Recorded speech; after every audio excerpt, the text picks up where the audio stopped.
Hey, Prime members, you can listen to Crime and Sports early and ad-free on Amazon Music. Download the app today. In the depths of an Atlanta forest, a clash between activists and authorities ends in tragedy. I'm Matthew Scher, and on my new podcast, We Came to the Forest, we expose the hidden truths behind a shootout that left one activist dead and countless lives forever changed. Binge all episodes of We Came to the Forest ad-free on Wondery Plus.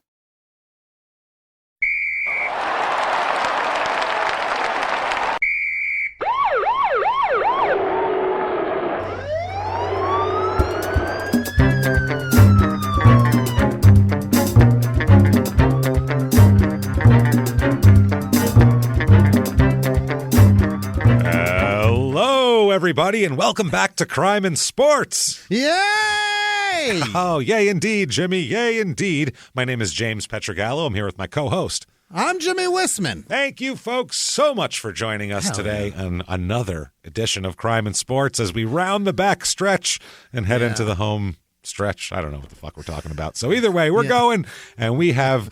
These are going to be all crazy episodes, everybody. We got your Lawrence Taylors. We got your Aaron Hernandez. We got Hector Macho Camacho. We got a crazy surfer, which is fun stuff. Yeah, we got a bunch of really fun stuff. And then this one, maybe I think he is actually the worst person we've ever had on Crime and Sports today. Terrific. Possibly. That's saying a lot. Oh, he's a gangster and a bad motherfucker. But before we get to that, very, very quickly, just want to say thank you for everything you always do for us. Head over to shutupandgivememurder.com right now to get, what do you get there? Everything. What's there? Merchandise, also tickets to the virtual live show. It's a small town murder show, virtually live, I will say, because it is. It's coming to you live, so whatever happens, like if Jimmy happens to knock his beer over all of my stuff, that's going to happen. Like last time. Open it like a fucking idiot. That was awesome. Who Things does like that? Just like a regular live show, the screen, the pictures, except you're in your living room. If you can't get to a live show, or maybe you're in another country, whatever, do that. Come see us. It's a lot of fun. It's available for 7 days after that as well, so you can watch it 10 times. You can watch it whenever you want. That is October the 27th, Halloween Spectacular. Come and join us there. Also, patreon.com/crimeinsports is where you get all the bonus stuff, and we've been asked a lot. Yes, even after Crime and Sports is over, the Crime and Sports the brand itself, the Patreon episodes for Crime and Sports will continue to a month like that. The same thing. We're going to keep that going because there's a ton more athletes. They just don't have stories that can last 2.5 hours. So that's how it works. So we're going to do that. Lots of fun this week for Patreon. Anybody $5 or above, a cup of coffee will get you not only a very bingeable 150 episode back catalog of bonus stuff, but also new ones, 2 new ones every other week, including one Crime and Sports, one Small Town Murder. You'll have it all. This week, what we're going to do for Crime and Sports, we're going to talk about Len Bias, which is one of the biggest tragedies in sports history, it's known as. Basically, a can't miss. He's a number 1 draft pick, was drafted in the NBA. I mean, we're talking LeBron James level can't miss of obviously this guy's going to dominate, and he dropped dead the night of the draft. The most from a coke college overdose. basketball at the time, and maybe in the history up till so I mean, what if LeBron James, after all that hype, because it was hype for years, got drafted, and then the day he was drafted, he dropped dead from a cocaine overdose? That would be that's what happened here, and it happened in the 80s. Len Bias, we'll talk all about him. Then for Small Town Murder, we are going to talk about the differences between the Netflix Jeffrey Dahmer and the real Jeffrey Dahmer. We've done our own take a while, man. Jeffrey Dahmer thing, but we're going to talk about kind of what they cheated and what they did lent dramatic license to, and when they, combined 2 victims into one person and things like that. Well, we got a deaf guy and a model. Let's make him a deaf model. Fuck it. We'll just make it one guy, deaf model. What do you say? More aptly described as the episode with which James will air his grievances and why he's so angry. That's going to happen. So there you go. Patreon.com/crime and sports is where we're going to get all of that and more. And you'll get a shout out at the end of the show, of course. That said, we have so much crazy here. We got to get right to it. Let's get into it, Jimmy, with our lunatic of the week. First of all, I have to give credit to a book that plenty of good information came out of that wasn't really available many other places. That is a book called Animal, The Rise and Fall of the Mob's Most Feared Assassin by Casey Sherman. Whoa. And that's who we're talking about today. What a book. Yeah. That sounds vicious. Oh, it's just murder, murder, murder the whole time. Let's talk about Joseph Barboza Jr., of course. No kidding. Of course he's a junior. Better known as Joe the Animal Barboza. Oh, boy. And Joe the Animal, he boxes very briefly, very little sports in this episode. I mean, like maybe 7 minutes of sports is going to be in this whole thing. He boxes for a little bit. That's not his boxing nickname. That's what the mobsters nicknamed him on the street. Mobsters called him the Animal. Yeah, that's not him. That's other people call him the Animal. And oh boy! First of all, he's got a head on him that is just a fucking massive black block of granite. Basically, he's just got a big honking skull with a big jaw. He looks like a guy that you're like, wow. If I punched him, his face would just ingest my fist. It wouldn't do anything to it. I couldn't. His cheek would eat your hand. I couldn't. You couldn't damage it. It looks like if you punched at it as hard as you tried, you just cinder block face. Couldn't damage it. Be like, God damn, you just break your hand apart. So that's him, Joseph the Animal Barboza. He is the second son born to Portuguese-American parents, and we'll talk about that. And that makes a big difference in his life here. He's born September 20th, 1932. Oh. Grace. Good morning. That's Grace. There is never a high point other than that. Baby crying Grace. Grace, that's it. I'm telling you, that's when you hear about his life, you're like, Jesus Christ, okay. But then his brother goes on to be, you can see, that's the other thing. In the end, we'll talk about his brother, Donald, and it's like, you can see how there's two paths, and he just chose one, and his brother chose the other, and you could have gone either way. His father, Joseph Sr., obviously, was a Los Angeles-based boxer back in the day. Only had a few professional fights, but his father's first fight was on January 27th, 1933. Otherwise, his father was a milkman. Joe Barboza, the milkman. The milkman. The guy who brought milk back in the day, if you don't know, if you're from another country too, I don't know. That was a thing. Men in trucks showed up every morning and just dropped off dairy products on your doorstep, where you'd have like a box, they put them in. Right. It's Whether crazy. or not you're there, they leave dairy in the sun. They leave very perishable items out in the morning sun. So either way, you better get out there. There was those cold boxes, but they weren't like refrigerated. It was just like a bread Wooden box. crate. You'd put some milk and like heavy cream in. So my grandmother had that in Colorado up until 2005. Holy balls. I didn't know they very did it that recent. long. Still dropping it off with the foil seal on the top and everything. Weird. Like when we were kids in the 80s, that was like an old-timey thing that was like way back in the day. Back when Grandma and Grandpa were little, the milkman would come, that's what it seemed like. They did drop the glass and turned it into plastic, but it was, it's still reusable. Yeah, but you got to have, to me, if you're going to have a milkman, he's got to bring glass bottles or else it's not real. I'm not looking at you the same way. And it better be so fresh that when you drink the milk out, the bottle is still coated with It's still coated with, I want that. Because otherwise, what are you? You're just a glorified Instacart driver at that point. Big deal. Thanks a lot. But otherwise, if you're, otherwise, if you're going to be the milkman, I want to hear bottles clink, tink, tinking as you come up my doorstep there. You Clink, better tink, have that fucking black bow tie, you son of a bitch. Yes, dress like a dork. I want that. Dress like a guy that fingers every woman on the block. All of them, every woman, damn it. He's got a bunch of kids on the block, looks just like him. That guy. That's probably what Joseph Sr. did, but he fought under the name of Jackie Wolgast. Well, who makes up the name Wolgast? Who makes that up as their stage name? That's a bad name. You can be called anything you want. You pick Jackie Wolgast? That's what you pick? I'm willing to bet Zach Galifianakis' IG says Zach Galifianakis. Probably. Or at least he was like, I'm Greek. I'll pick something Greek. I don't know. This it guy, better not say Zach Thomas. That would be really infuriating. Infuriating, I'm telling you. People figured out how to spell that shit. Oh, God. His mother is Palmita. That's her name. She works in a hospital cafeteria and also does side work as a seamstress growing up. because he's born in 32, which is just dead center of the Depression. So this is tough times. I mean, milkman's a good job, or a steady job anyway, but still times are difficult. They lived in a really shitty, broken down house here, which he's from Massachusetts, by the way. He's from Western Massachusetts. He'll be in the Boston area a lot, and he'll be with kind of the Rhode Island Patriarcha crime family, the Providence crime family there. That's kind of his jam here. So they it's right across from a hospital too. So everything around a hospital is usually not nice, by the way. Yeah, it's generally not good. It's usually shitty if it's around a hospital. Yeah, really nice neighborhoods don't set themselves up so they can watch gunshot wound victims be brought in at 2 o'clock in the morning. That's not. There's a nice hospital in Western Phoenix, but it's and it's in a nice area, but it's all just people coming to have heart attacks. It's because it's the elderly area. They're buying a house specifically because it's close to a hospital too.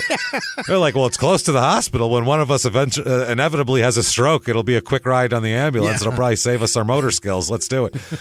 I feel like that's what happens. Yeah, golf carts, golf courses, and a hospital. That's what their life is. That's it. Oh, my God. And a hospital? There's bingo every Wednesday and a hospital. Okay. Thank God. So Joe has had a brother, Donald, who's 4 years older than him, and he's got a younger brother, Anthony, and a sister named Anne.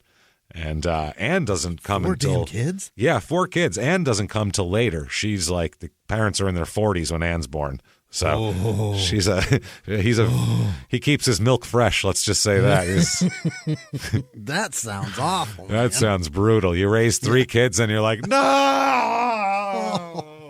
I got a teenager and an infant. Oh, that's you. I'm 40. You just rolled a back to start in life, is what you just rolled. Back to 1, everybody. Fuck. For real. I was so close. I just bought furniture with sharp corners again. This is bullshit. All our furniture has sharp corners now. What are we supposed to do? I just threw out all of those plastic plug those holders. Little plug things. Now the kid's going to electrocute herself for sure, because I'm not putting more in there. So problem is, too, Joseph, not only are they pretty broke, but Joseph Sr. is always fucking other people. He's always having affairs, and he's banging everybody. He's the milkman. He gets around. Literally. He meets a lot of people. It's the job description. Meets a lot of women who are alone a lot of the times, and things happen. Yeah. So there's a lot of... He's Portuguese?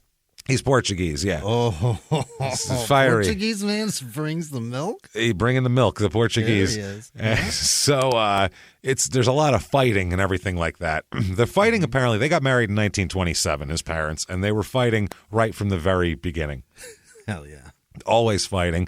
Joe Sr.'s a handsome guy, bad temper, and just beats the shit out of everybody in his path. He's one of these guys. He only weighs about 180 pounds, so he's a light heavyweight, but basically he, in kind of the non-professional, semi-professional boxing circuit back then, where they would have, saloon fights and things like that, he was known as the guy not to fuck with in all of those, basically. Yeah, he's a badass. And, you have a couple of guys beating the shit out of each other in some fairgrounds somewhere. Yeah. It would be stuff like that. So, and he's a handsome man. He's got shit to lose. He's fighting for real. Absolutely, yeah. And it was brutal back then. So he also would beat the shit out of his wife and kids on a regular basis too. God damn. So that's the other thing. He would take off just weeks at a time. He'd just disappear. No, leave for work one day, come home a month and a half later. Oh my God! Just that's what he would do. You can't do that. He'd just go shack up with some broad for a month and a half, and then he'd come home. Well, I guess I got to go home. That's all he would do. He had a bunch of mistresses, and that's what he would do. He had 2 children out of wedlock that we know of over the course of this marriage too. So he's got 6. He's got who knows how many kids he has? At least 6. He's very poor about actually supporting everybody financially as well too. Even his wife and kids at home, he doesn't really do much in terms of that financial help here, as well as everybody's scared of him because he's just looking for a reason to beat the hell out of everybody. What the fuck, man? He's a really nasty guy. During one particular bout of peak here, he knocked out his wife's front teeth while she was holding baby Joe in her arms in a bed. He came up. She was sitting up in a bed holding the baby, and he came up and punched her in the mouth and knocked her teeth out. Took teeth. Took fucking teeth. Yeah, so that's how this happened. Turns out she was crying when he walked into the room. She was holding the baby, and he said, "Why the hell are you crying?" And he said, quote, "I'll give you something to cry about," and then knocked her teeth out.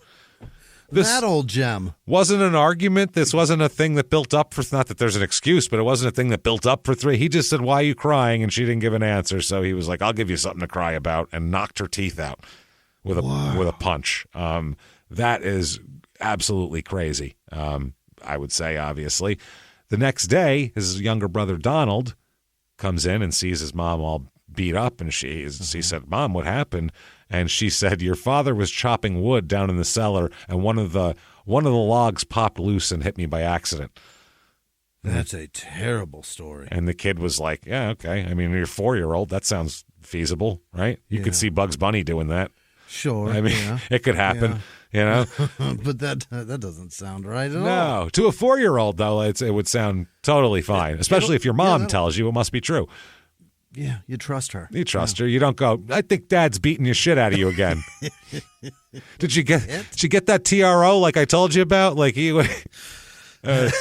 4, so Mom said a log hit her. I guess a log hit her. She also had a couple suicide attempts as well, which, I mean, I don't blame this woman, for Christ's sake. How would you not? First of all, she's got 4 kids. She's essentially taken care of by herself. Her husband cheats on her all the time and is gone for a month at a time. Now, when he's gone, you're actually happy because he's not beating the shit out of you, but also you don't have any money to feed these kids, and you need his money as well, because where are you? The middle of the Great Depression. Right. So you can't get any more like, fuck my life than this lady. All that scenario happens throughout time, and sure, that's super depressing, but it's so much more depressing when you're in a time that's literally called depressing. The Depression. It's not good. It's not good. One day, Joe and Donald came home from playing outside, and it was the whole house smelled like gas. They're like, "Whoa, why is it smelling here? What's going on?" They found Mom passed out on the floor with all the gas jets wide open, fucking gas pouring into the house here. Natural gas. Natural gas, yeah, like from the stoves. Yeah. Right. And all that going. From the meter, not fucking gasoline. This is terrible. Yeah, I guess she took some pills and then fucking was going to let the house blow up while she was in there. Holy Not shit. thinking maybe my kids will come home while it's blowing up or something, but that's not good. Joe would later say, quote, he wrote a book later on in 1975. He wrote an autobiography that's not to be believed for most things, obviously. But, things like how his parents were, I tend to believe him on because it just makes sense. Yeah. He said the house we lived in was more of sorrow than of happiness. He said, we were constantly on welfare. My mother was very much in love with my father, regardless of his infidelities, and took out her loneliness by constantly keeping me and my brother around her, and both of us were wild.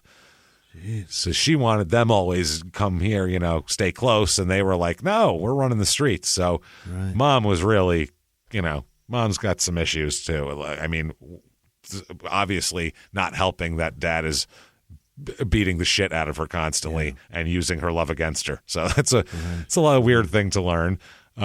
Joe also, by the way, he lives in New Bedford at one point, and that's where they moved to. And he's constantly fighting, little Joe here. The little animal is constantly fighting. Apparently, he's got a huge head. He's got long arms and stubby legs. So everybody called him an ape. Everybody said he looked like an ape because he had a big head, long arms, stubby legs. Makes sense. So you don't fuck with a primate, though. That's the thing. And they are vicious animals. And that's what people learned. People learned very quickly. First of all, he was pretty good with the schoolyard comeback as well. Yeah. He could wit. he could put you down just as easily. He's not a dumb guy, as we'll talk about. He's not the brightest man in the world, but he uses every IQ point that he has. He squeezes.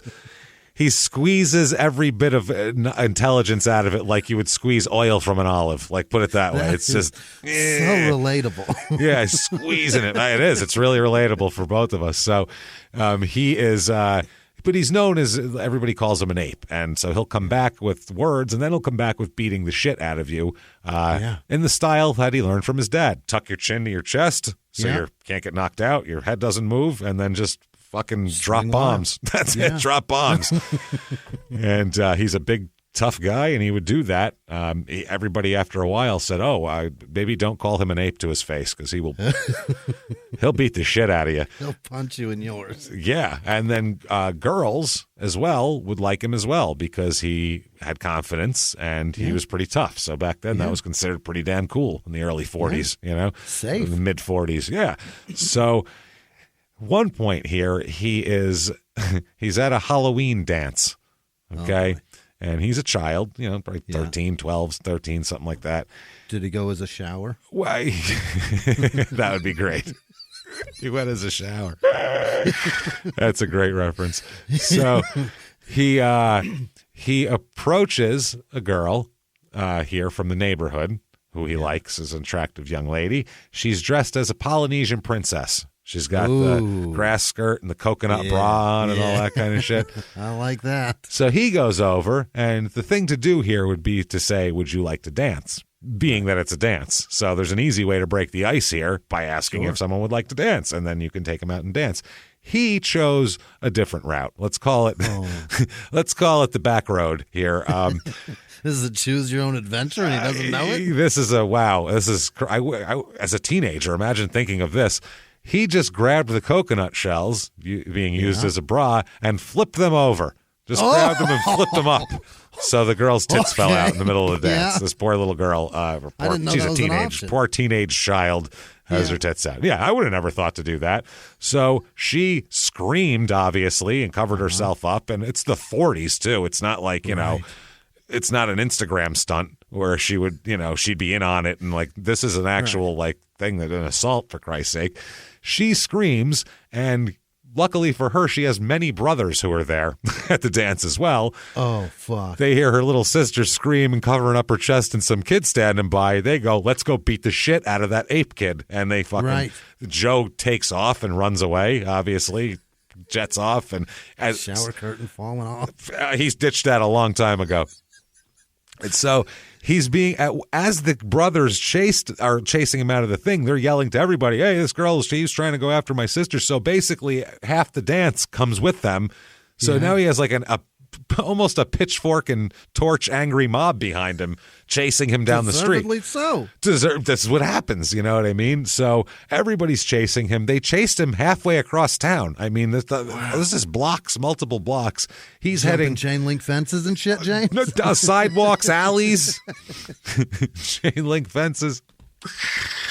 Oh, so does a little Asian man save his life or not? I'm telling you, man. This is He's going to turn around and he's going to know what he's doing. He's not going to take it anymore. He's been waxing cars and painting fences, and this guy is not going to. They're going to be in trouble. Are all her brothers dressed like skeletons? They are. You didn't know that? They're all dressed like skeletons. It's amazing. If you're very young, you have no idea what we're talking about. No clue. But these are all Karate Kid references. The Ralph Macchio version. So there you go. Not Cobra Kai. Yeah, and Cruel Summer's not playing in the background too. It's a great song. Every storefront he passes, it's a cruel summer. There you go. It's a cruel.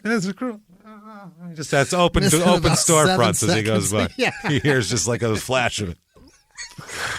He hears it behind him till he gets to the next open door where everyone's playing in unison.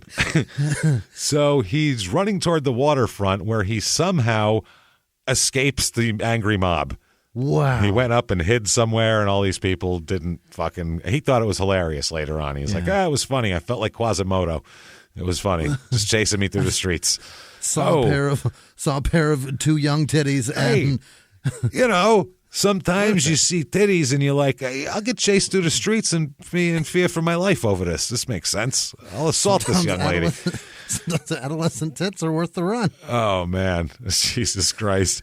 So during one of the father's frequent absences for months at a time,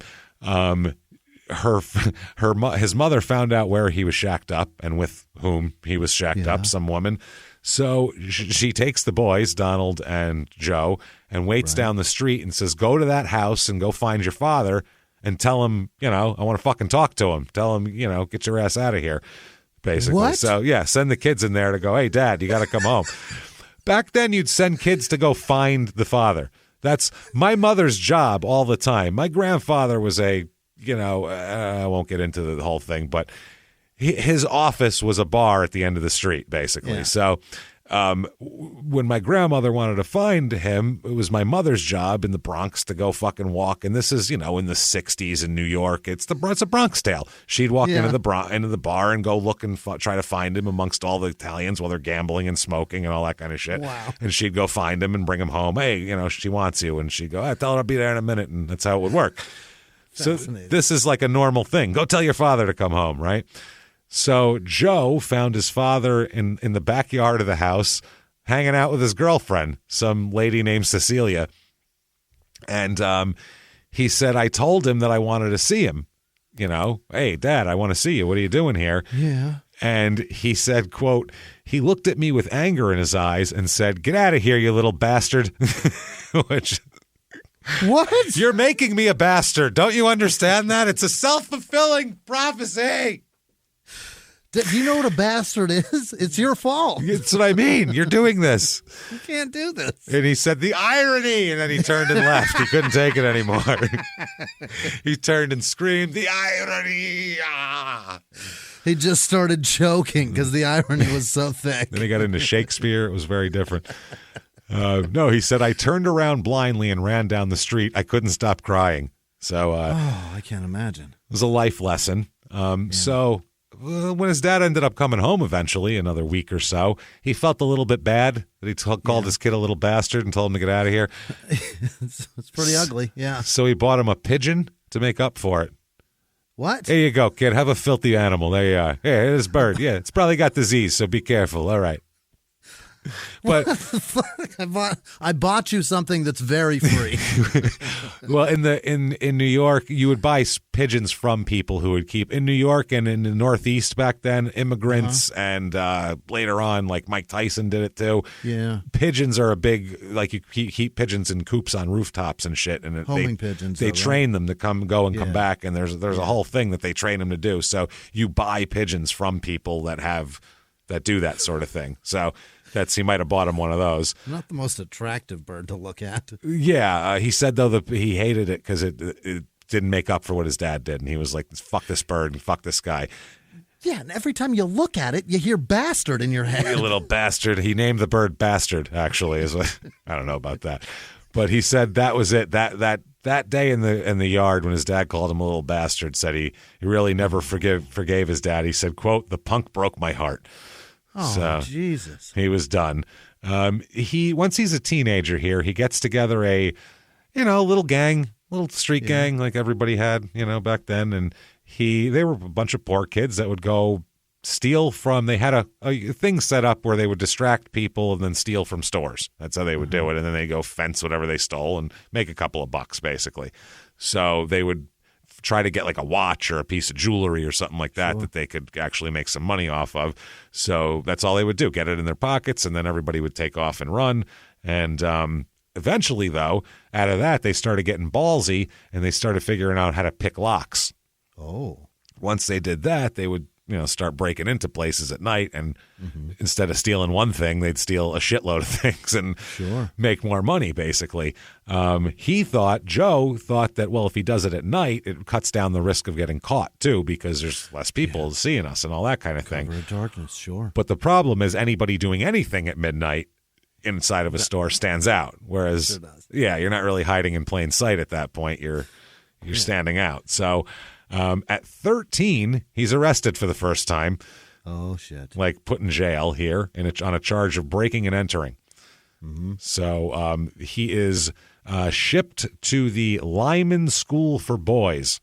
Jesus. For that, which is a reform school and a very well-known reform school. It's in Westboro, Massachusetts.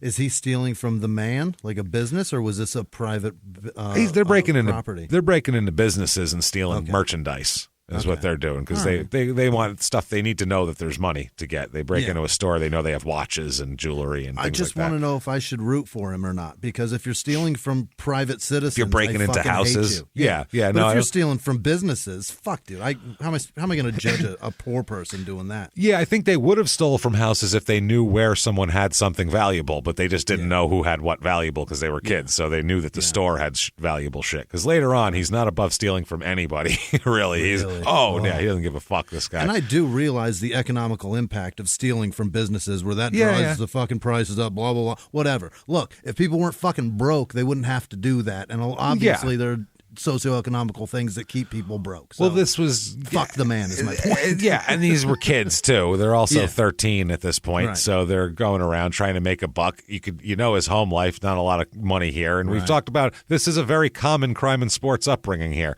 Sure is. We've a million times, whether it's here or in the 40s or it's the projects in the 90s or whatever the fuck it is. It's the same thing. It's not a lot of money and not a lot of supervision causes kids to do shit that they shouldn't do. That's just how it is. And he's the same thing. It doesn't matter who you are, where you're from, or what era it is. So in the 1980s, a rosé swept the country. Hey, Mike, I really like this White Zinfandel. Well, good. Now put it down. We're going to try another one. White Zin became America's top-selling wine. But most don't know that this sweet drink has a sour history. What began in 1986 with counterfeit bottles. A big fraud, a multi-million-dollar fraud. Sent investigators chasing one of the most powerful families in the business, the Licciardis. But the closer the feds got to them, the more dangerous things became. It's a story of deceit. At the time, I was paranoid. Threats. You touch my kids, I will kill you. And murder. With a .22 caliber bullet to the head. What started with a scheme to mislabel wine spilled into a blood-soaked battle for succession. Welcome to Bloodvines. You can binge listen to Bloodvines exclusively and ad-free on Wondery Plus. Join Wondery Plus in the Wondery app, Apple Podcasts, or Spotify. Behind the closed doors of government offices and military compounds, there are hidden stories and buried secrets from the darkest corners of history. From covert experiments pushing the boundaries of science to operations so secretive they were barely whispered about. Each week, on Redacted, Declassified Mysteries, we pull back the curtain on these hidden histories, 100% true and verifiable stories that expose the shadowy underbelly of power. Consider Operation Paperclip, where former Nazi scientists were brought to America after World War II, not as prisoners, but as assets to advance U.S. intelligence during the Cold War. These aren't just old conspiracy theories. They're thoroughly investigated accounts that reveal the uncomfortable truths still shaping our world today. The stories are real. The secrets are shocking. Follow Redacted, Declassified Mysteries on the Wondery app or wherever you get your podcasts. You can listen to Redacted early and ad-free right now on Wondery Plus. He's sent to the Lyman School for Boys. It's known to be a tough place. It's built in 1886. It's the oldest reformatory, or it's built on the grounds of the State Reform School, which was the oldest reformatory in the United States. Oh my God! It's on like 1,000 acres of farmland, which is maintained by the inmates, the children. Oh Jesus God! They have children. How much abuse has happened here for how long? Think about it back then too. Oh man, hundreds of years. Holy shit! Brutal shit. If you've ever read the Karl Panzram book, this is the fucking beginning. This is how these reform schools. Yeah, well, lucky for him, he's a big guy who can defend himself. But if you're a small guy like he was back then, Panzram, you get beat up and you get fucking raped by everybody and beat by everybody and all that sort of thing. So it's known. Yeah, it's known to. Albert DeSalvo went here. No kidding. Yeah, the Boston Strangler. So he went here as well. Jesus. So it's got quite the lineage. History. It's quite the lineage here. Would you dare call that tradition? Our tradition dates back to the days of the Boston Strangler and also a man they called the Animal. It's very nice. Stranglers and animals. We've had it all. Sounds like a wrestling school. The Strangler and the Animal are from there? Oh, shit. Wow. They really teach you how to go, I bet. Yeah, What's you're ready to work. You're ready to work when you come out of I'm there. in. Yeah. It's like Calgary. It's like Stu Hart trained you or something. You're ready to fucking rock and roll when you're done there, baby. Holy shit. So they were a lot of discipline. They also had carpentry and masonry and plumbing, and they taught kids trades, but it was a lot of discipline too. That was the main part of this. Huge, giant beatings were handed out all the time. Weapons, belts, pick handles. What? Axe handles, things of that nature. Yeah, kids were beaten with implements. To discipline children. Implements, yeah. Even small things, minor infractions, they would be taken to the Oak Cottage, which is the disciplinary cottage. That sounds horrible. Yeah, it sounds like whatever they have in Scientology, that one place. This is where they're taking it. It's the same thing. And they were given what was known, they might have invented this term as, quote, attitude adjustments. That's what they call them. Take you out the Oak Cottage? It's just the same thing as Woodshed. That's what it is. Saying? And instead of behind it, you'd go into it. Barboza received a lot of beatings because he's a real hard-headed kid, and it doesn't hurt him that bad. He's real good at taking a beating, so it's one of those things where he's like, I could take a beating. Sure, why not? He's not afraid. His father's been beating the shit out of him since he's a kid. His father's a professional boxer. These fucking teachers aren't going to have anything more on him. So is that all you got? Yeah, that's kind of what it is. They would beat the shit out of him. So they had to find new ways to break some of these kids who were, strong-minded and also came from environments worse than they live in now in this place. So they came up with something called the hot foot. The hot foot, whereas they would beat the kids the arch of their feet. Beat their feet. They'd beat the arches of their feet so they couldn't walk, essentially. God. Yeah. It's fucking horrible here. Now, there's no walls or fences or anything in this place, just farmland. It's basically the fear of if you get away and get caught, you're going to have... Then what? Yeah, who God knows what they're going to... tease. What the hot butthole's going to come next, and that's a worse one. Nobody wants that. So... hot crotch sounds horrible. Yeah, the hot crotch sounds bad. The hot taint, nobody wants that. Nobody wants the hot taint. So the kids that did escape were apparently, they all said, never seen or heard from again. So they were probably caught and sent somewhere worse, to a jail, I assume. But the kids, basically, the rumors were that the runaways were killed and their bodies were buried in a nearby swamp, which is probably not true. Like I said, they probably were sent to a jail at that point, but the teachers would encourage these rumors to go around. Yeah, little Frankie disappeared. Who knows what happened to him? I hear he's out by the swamp. You don't want to be bad, do you? So it was it was scary, but do you think that derailed the animal's fucking, he's the animal. He said, I'm going to run away, I think. He walked away one day and spent 2 weeks on the run. 2 weeks. 2 weeks. I guess every day the cops would come to his parents' house, and they thought they were hiding him, and they were like, we don't know where the fuck he is. Last place he would come is here, probably. We take shit care of him. You find the bastard, keep us posted. Keep us posted and tell him I said he's a little bastard, by the way. Make sure I told him you said that. All right, good. So, they didn't know either. He didn't. The family. It was the first they heard he escaped was from the cops. They were like, "Oh, he escaped? Wow, weird." So one night he showed up at his parents' house and he had an engineer's hat on, like from the train. Yeah, like Steve Martin in The Jerk there, right? My engineer Fred hat.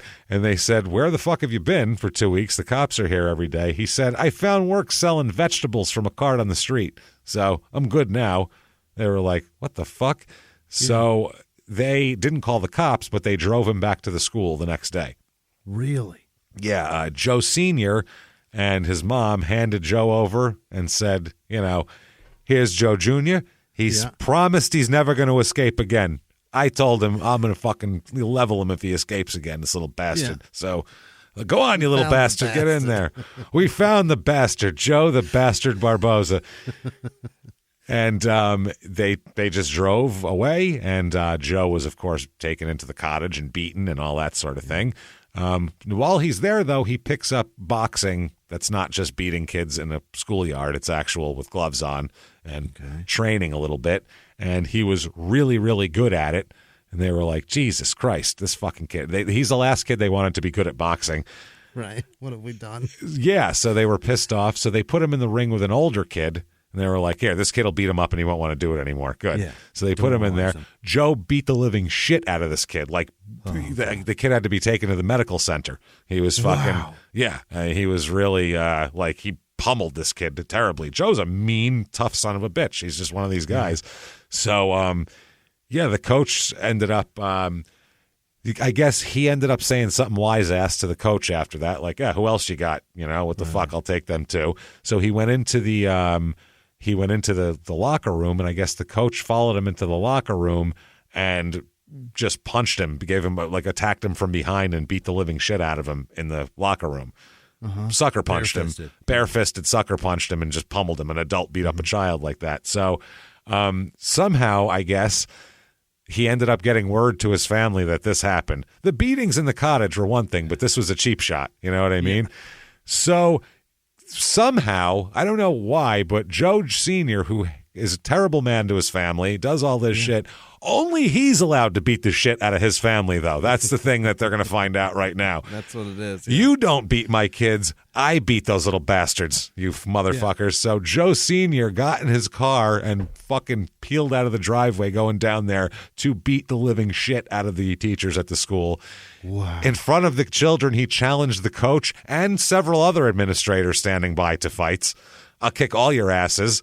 And all that sort of thing. So they didn't want any part of it, and they found a way to get him out of there without anybody being injured. But basically, Joe said this was the only time that he was actually felt like his dad protected him and had his back and did anything for him in his whole life.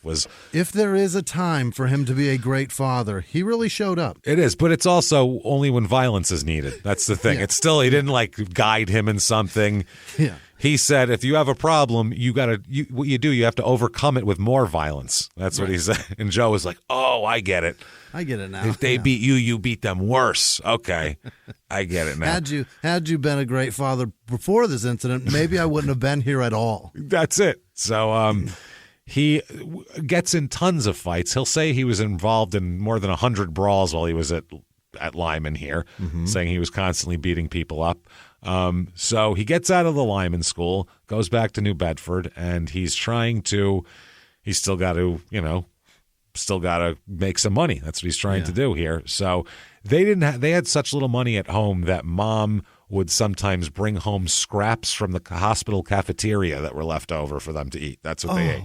Yeah. God, that food's not good when it's new. That's what I mean. Especially imagine back then what it was like. Shit. Holy shit. Donald had to quit school at 16 before he graduated so he could help the family out and get a job and everything like that. He got a job as a welder's apprentice in a shipyard in Providence, and he would hand over a bunch of his paycheck to his father, thinking that his father would support the family, but most of the time his father would pocket it and then go bang some other women. So, but he would take his money, definitely. Yeah. So Joe didn't want to do that, though. Joe and his gang would start robbing houses. Apparently, over a short period of time, they robbed 16 houses in the New Bedford area over just a couple of days. Wow. Stealing everything in there. And, he loved it. At one point, he did it as revenge. A shop teacher insulted him because he was shitty at woodworking. He was taking a class in school. So Joe broke into his house and destroyed the place, basically. You thought that was a terrible jewelry box? Watch this. Watch me destroy your whole house. Now, this is from that book I told you about. Quote, when police spoke to reporters about the incident, they said that the robbers had left a cream pie dripping from the wall. Of course, the press seized on this unique news nugget and dubbed the gang the Cream Pie Bandits. So that's what they called them. The real version, though, the cops actually didn't tell the reporters was that, because nobody's going to say this in the papers back then, they didn't fucking put cream pies on the wall. They shit all over the walls. They smeared shit all over the walls. As if cream pie wasn't gross enough. Wasn't gross enough. No. They took shits and smeared it all over the walls like they were like losing their minds in solitary confinement or something. Gross. So they destroyed this man's house and shit it up his walls. Defiled it. That's defiling a house, man.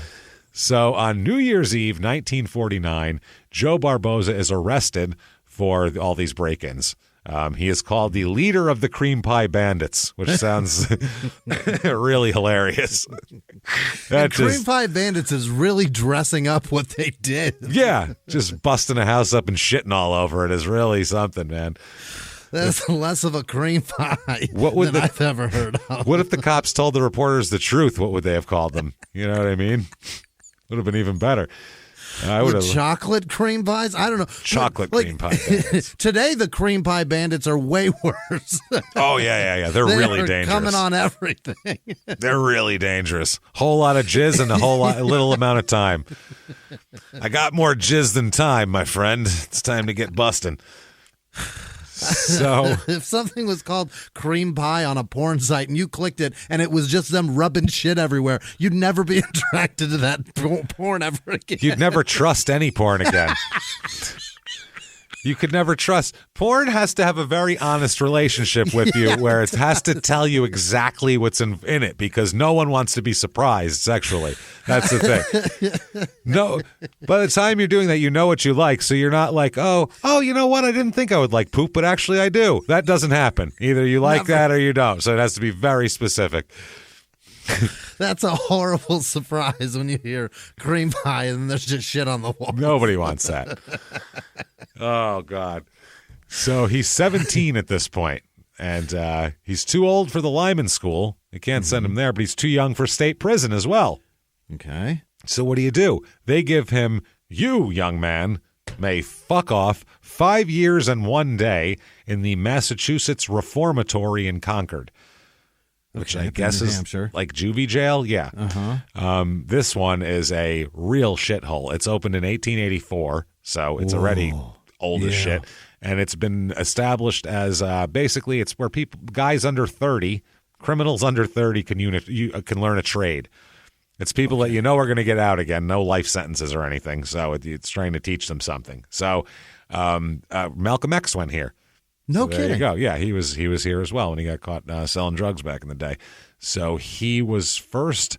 At first, Barboza was put to work in the weaving mill. Okay. Imagine him weaving. But baskets? I don't know what the fuck he's weaving. He has to be transferred to the cafeteria because he wanted to learn to be a cook. Wanted to learn how to cook.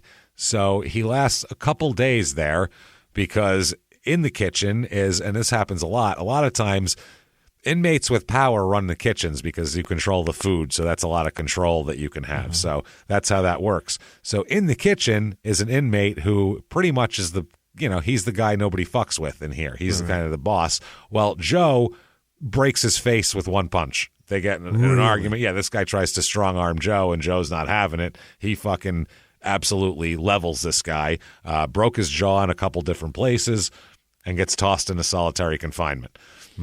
Then he gets put in the boiler room when he gets out of there, where he's assigned to shovel coal all day into the boiler.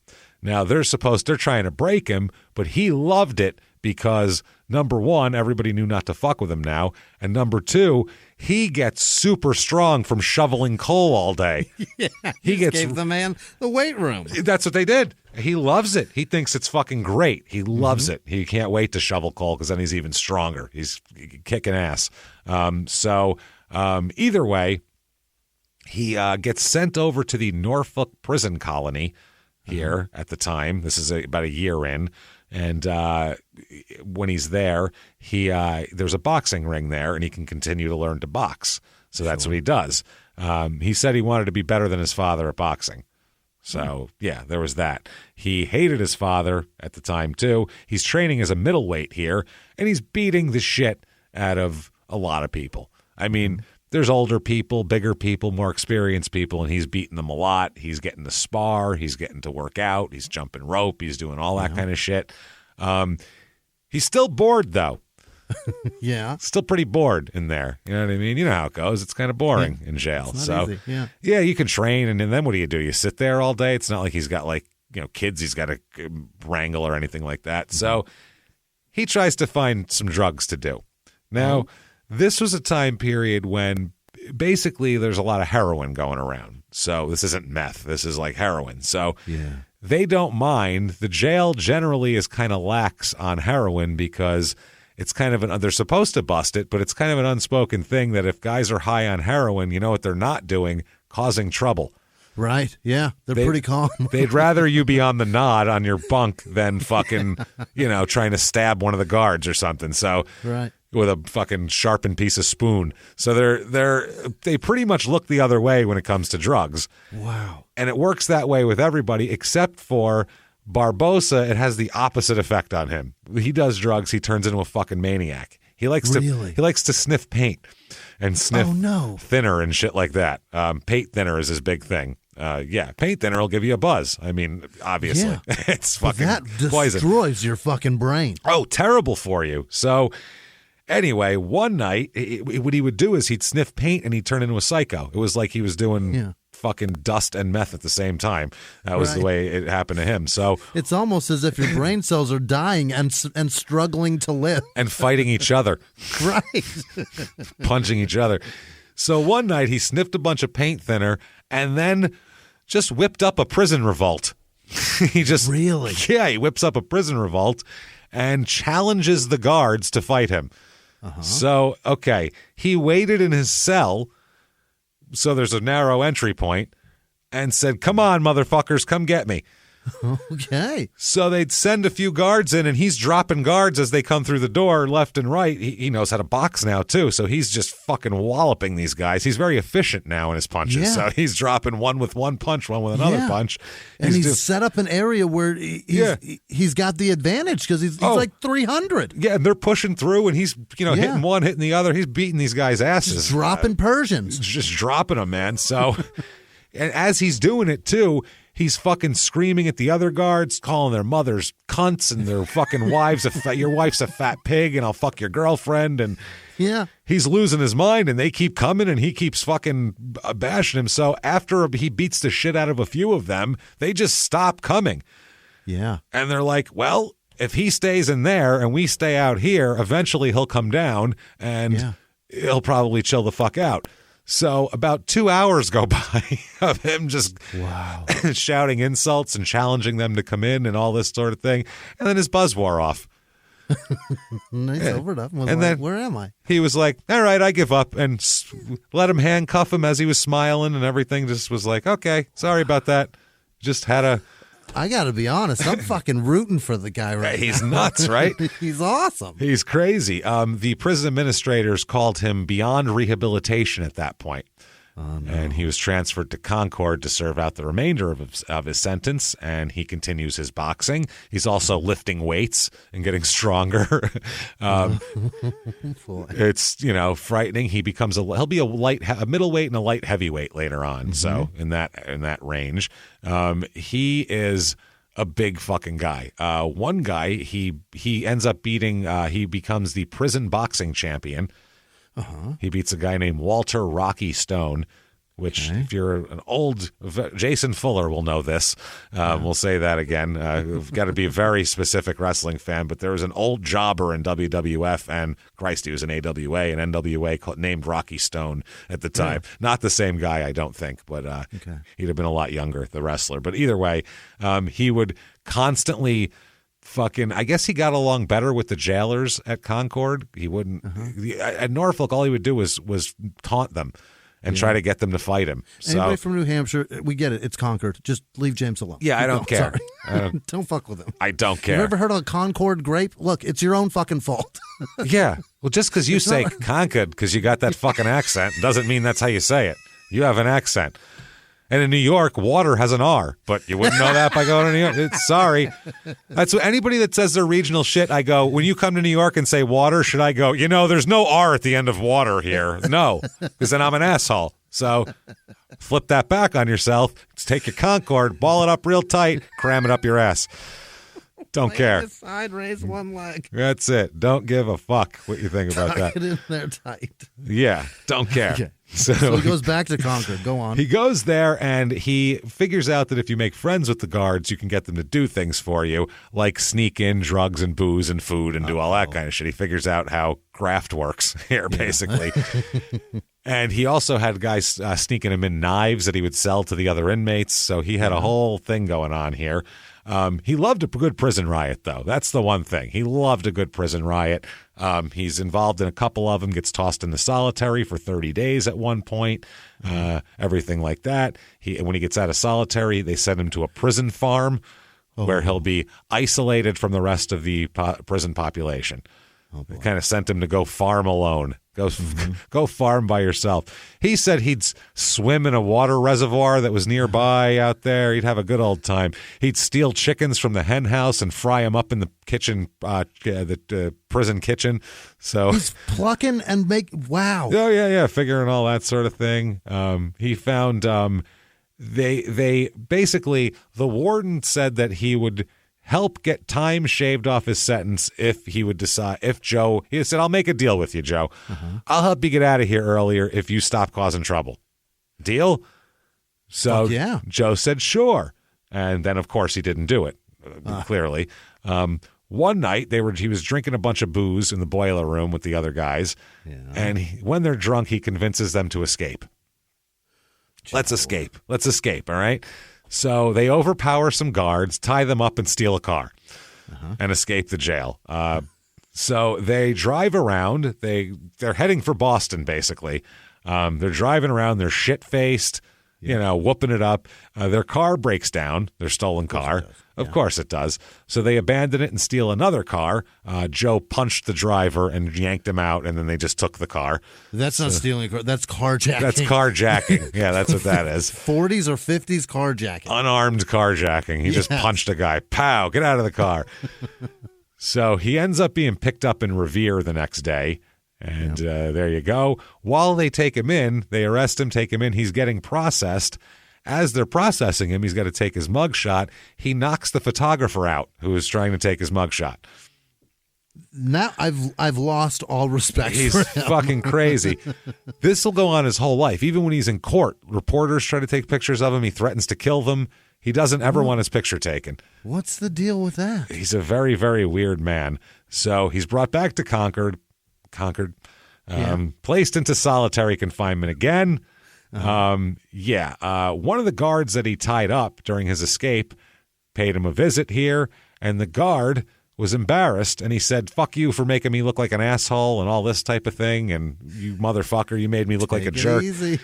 So meanwhile, he went in, this is in his cell, he went into his cell and he's talking shit. So Jesus Christ, there's a wooden table in the room. Barboza grabs the table by the leg and swings the whole table at him. Oh, my God. And just beats him with a table, holding it by the leg. Just beats him and beats him and beats him. The whole table. Right in the head. The guards, 6 guards had to, took 6 guards to subdue him and all that sort of thing. So, he's sent to the Charleston prison, state prison, just outside of Boston at that point. And he's sentenced to 10 to 12 years now. New sentence. You could have just done it easy time in Concord. Now you're going to go to the fucking prison, man. Now he's going to prison. This is a terrible, damp, dark shithole, no plumbing. Also, there's a nearby railroad yard that coal dust blows from constantly, making it really hard to breathe in there. You're always breathing. It's like working in a coal mine living there. Real shithole. Time magazine once called it a verminous pest hole unfit for human habitation. When verminous is your lead word? Verminous. That's the first thing. It's basically, it's more vermin than building. It has a pulse, and then the building's kind of around the vermin. That is fucking wild. Oh, fuck. He's known to be very cunning and manipulative. He can get people to do things, as he can keep getting people to do prison revolts here. That's the thing about prison and the reformatory system is that's what it fosters that behavior because it does. You have to be cunning and to get anything to make your life better there. That's survive. What you got to do. Yeah. Here he talks to a prison psychiatrist. And the prison psychiatrist said that he has the power of persuasion, does Joe. He can persuade people to do just about anything. He said, quote, his features make him look less bright than he actually is, which is true. He looks like a big dumb guinea. I know he's Portuguese, but he looks like everybody thinks he's Italian too. He looks like a big dumb guinea. That's what he looks like. He looks like the guy who you'd have standing by you close by and go, just watch the door, make sure no one comes through. And they go, okay. And they'd stand there. That's what he looks like. Watch the car. You got it, boss. You got it, boss. But that is very dangerous because people think he's dumb and they treat him like he's dumb, and he ain't fucking dumb at all. So he's a crocodile waiting.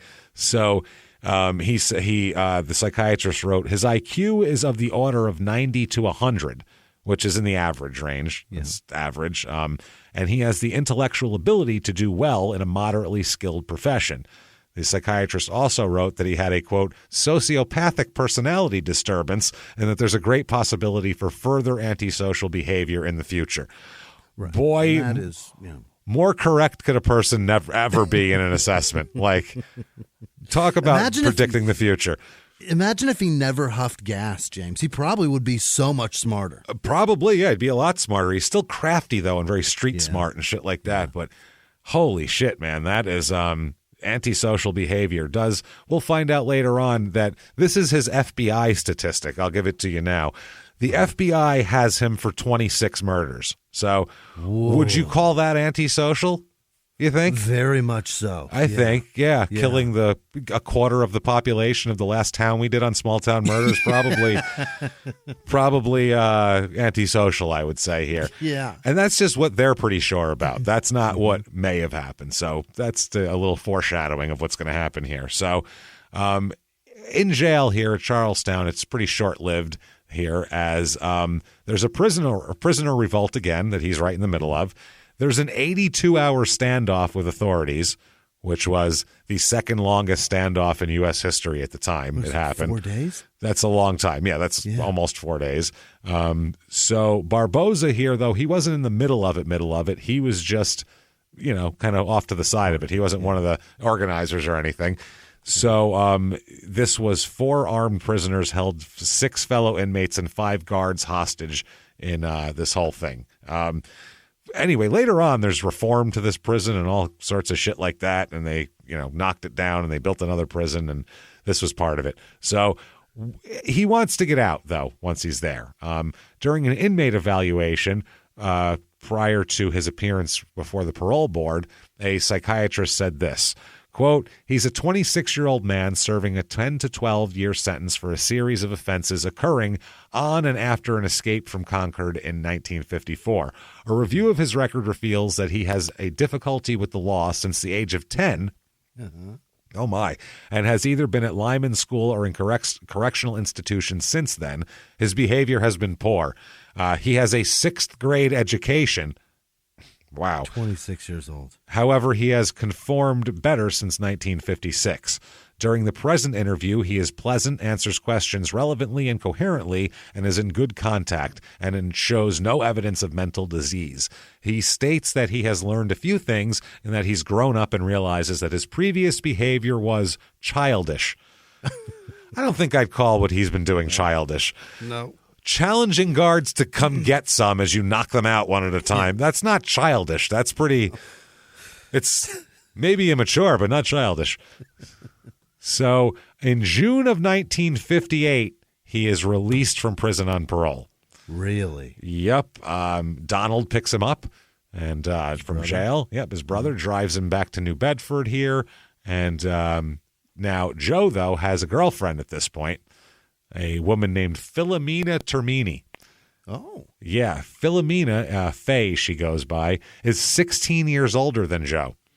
Older? 16 years older than Joe. Who the hell is she? She's 42 years old. He's 26. She's divorced, has 4 children. She knows how to fuck. She owns some property in East Boston, but not a lot to be. She's not wealthy or anything like that.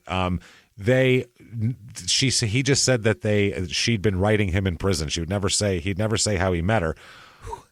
But The important thing, he doesn't care that she's older, has 4 kids, is whatever. None of that matters to him because she has one very important quality that he's interested in. Do you know what that is, Jimmy? Her brother is in the mob. She's Sicilian. Not even that. Okay. She is Sicilian, and he knew that the Mafia doesn't induct people if they're not Italian. Yeah. So he's Portuguese, and he's trying to figure it out. He said maybe he could get a loophole going where if he marries a Sicilian chick, they can fucking kind of loophole him into the Mafia. Last name, and then it looks like he's not even take her last name, but Okay. Barboza's an Italian name too. That's Is it? fine. Okay. Yeah, that could be Italian. So they're like, no one will care. Maybe they'll just say, oh, it's close enough, and he married a Sicilian girl. It's okay. You know, here's the thing, James. I don't know a lot about the mob, but what I do know about them is they don't like being bamboozled and lied to. No, he doesn't want to lie. manipulated. He tells him who he is, but he thinks that if he marries a Sicilian girl, they'll go close enough. Yeah, but appropriating No, that's not how it works. They don't like that either. No, that's the whole thing here. So In the 1980s, a rosé swept the country. Hey, Mike, I really like this white Zinfandel. Well, good. Now put it down. We're going to try another one. White Zin became America's top-selling wine. But most don't know that this sweet drink has a sour history. What began in 1986 with counterfeit bottles, A big fraud, a multi-million-dollar fraud. sent investigators chasing one of the most powerful families in the business, the Licciardis. But the closer the feds got to them, the more dangerous things became. It's a story of deceit, At the time, I was paranoid. threats, You touch my kids, I will kill you. and murder. With a .22 caliber bullet to the head. What started with a scheme to mislabel wine spilled into a blood-soaked battle for succession. Welcome to Bloodvines. You can binge listen to Bloodvines exclusively and ad-free on Wondery Plus. Join Wondery Plus in the Wondery app, Apple Podcasts, or Spotify. He was hip-hop's biggest mogul, the man who redefined fame, fortune, and the music industry. The first male rapper to be honored on the Hollywood Walk of Fame, Sean Diddy Combs. Diddy built an empire and lived a life most people only dream about. Everybody know ain't no party like a Diddy party, so. Yeah, that's what's up. But just as quickly as his empire rose, it came crashing down.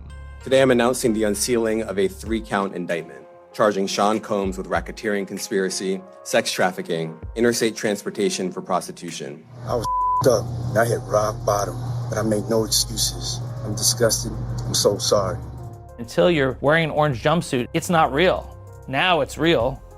From his meteoric rise to his shocking fall from grace, from law and crime, this is the rise and fall of Diddy. Listen to the rise and fall of Diddy exclusively with Wondery Plus. And it's so stupid, too, because that's a big thing. He feels his Portuguese-ness is another issue with him in his life because all the people he runs with are Italians. It's mostly Italians in this neighborhood. So he always said he feels like an outsider because he's not Italian, because he's Portuguese, and they treat him differently because he's Portuguese and all this type of shit, which is the stupidest thing ever because it's all right there. Yeah. You know how close Portugal and Italy are? They're pretty fucking close. They're close. It goes, Italy goes down like this. Yeah. And then next to it is that peninsula that comes down. That's Spain and Portugal. They're right fucking next to each other. Oh, Portugal's over there. Yeah, Portugal's in the same peninsula as Spain. Spain's the east side of it. Portugal's the northwest side of it. That's European, huh? Yeah, that's Southern European. It's 4 inches from Tunisia and fucking I'm not going to Libya tell you and where all I that thought shit it up was. there. We're going to move the fuck on. Yeah. But it's all the same. Like on both sides of my family, when both of my parents did their DNA stuff and all that kind of stuff, that's half of our DNA is Iberian Peninsula, which is Portugal, Spain. Yeah, so it's Italy and it's Portugal, Spain. That fucking the western part of that peninsula. So it's like most of us probably have a lot of that all mixed together because they're so close. People were probably fucking each other back then and causing kids. Yeah. You know, so I mean, there was conquering back and forth. There's a lot of shit mixed together down there. It's just Relax. a little water separating you. It's not that big of a deal. Just relax. That's why when you have an Italian kid, you never know what's going to come out. Blonde hair, blue eyes, fucking afro. Who knows? You never know what you're getting. It doesn't. It could be anything. So that's why. So either way, boy, did they really embrace the whole different places on the boot. You know what I mean? Yeah. Boy, do they love that. Well, that is a people do that here deal. for Christ's sake. True. Without 1,000 years of history behind it, just because my grandpappy fought for the whoever the fuck, I don't know. Right. So, this is back. It goes for history, and there's a big deal with Northern Italians are kind of I guess snobbish toward these Southern Italians. Is how it works. So that's how it always is. Tracing it back to the old country. It's a big deal. It's it. So it's a big deal. It's real greaseball shit. So it's a good fellas for you. Yeah. So he gets out of prison. He works briefly on the docks, which is like his job, his prison job, where he unloads fishing boats. Yeah. My God. He didn't like it, though, obviously. No. So he quit his job, packed up his shit, and he decides to go live with Faye in Boston. Okay. So that's what he's going to do. He wants to be a prize fighter. That's what he's going to do here. He's like, I beat the shit out of everybody I fought in prison. I'm the champ. I beat up all the guards. I can fucking do this, basically. I'm going to do this. So he finds a gym on Hawthorne Street in Chelsea and gets a boxing manager named Johnny Dunn to take him on. He said that, he didn't seem like too much of a prospect. He's an older guy to start boxing and whatever, but he seemed pretty tough. So he said, what the hell? I'll give it a shot here. So we'll talk about his first few boxing fights here. He's paid $30 for these fights that he's going to do. $30 here. This is the 50s, though? This is the 1958. So That's $30. great money, then, It's not too terrible here. But he's trying to also support his now he married Faye, so he's got a new wife. He's got her four kids he's trying to support. He couldn't find a decent job. He said he couldn't get anybody to hire him because he's been in jail since he was 13, essentially. So he told his brother, no one's going to hire me because of my past. It means I got to do the only thing I know how to do. So he steps into the boxing ring. And he, by the way, his nickname in the ring is the Baron. That's what he goes by. The Baron. Joe the Baron Barboza. Okay. Yeah, I can see that from Barboza. The Baron. So August 7th, 1958 is his first fight. It's at Glover's Bowl in North Adams, Massachusetts. He fights Frank Harold, and this is Frank's only pro fight, so you can imagine how it went for Frank. Yeah, not great. Frank gets knocked out in round 3, and it's a 1-0 record for old Joe. August 14th, 1958, Fall River Stadium in Fall River, Massachusetts. He fights Lee Williams, who is 4-6 coming into this fight. He'll finish his career 6-20, by the way. Is that this right? guy? I looked up his record. He won his first 4 fights. So he was 4-0, and then he went 2-20 for the rest of his career. What the fuck happened, bro? That's disappointing. There wasn't even tape for them to study to know what to do. I don't know. You keep losing now. What were you doing in those first 4 fights that you're not doing now? Do that again. Don't get hit as much. And when you don't get hit, then punch them more. That's how we're going to win this. And we're going to hit them more than they hit you. I think that'll work probably most of the time. Winning strategy. Winning strategy with Lee Williams. Joe wins this in a unanimous decision in 4 rounds, so he's 2-0. Next up, August 26th. So he's just fighting every week. The 7th, the 14th, and then he's fighting the 26th in 1958. Glover's Bowl. This is a light heavyweight contest here against Jimmy Montz. Jimmy Montz is 9-3 coming in. So that's not bad. He turns out 14-7 for his career. This goes all 4 rounds, and Joe loses on points. Oh, no. So it's 2-1. 2-1 he is now in his career. That's his first 3 fights. Now, while he's doing this, fighting in the ring, he's also fighting on the street. He's starting to become known in kind of the East Boston's organized crime. He's starting to be, people know who he is. He's a regular at certain bars. They know what he's up to here. There's one corner, Bennington Street and Brook Street, and it became known as Barboza's Corner. Oh. That's where him and all his buddies hung out there. He had just burglars and thieves and a small-time little hood group. I can read off their names here. Joseph Amico, Patrick Fabiano, James Kearns, Arthur Bratsos, Thomas DePrisco, a father and son team, Joseph and Ronald Dermody, Carlton Eaton, Edward Goss and Nicholas Femia, and then also the Patriarcha crime family here. They're basically, if you're operating like this, even if you're a small time group of hoods here and you're operating in a mob run city like Boston, you better get permission to do whatever you're doing. Yeah.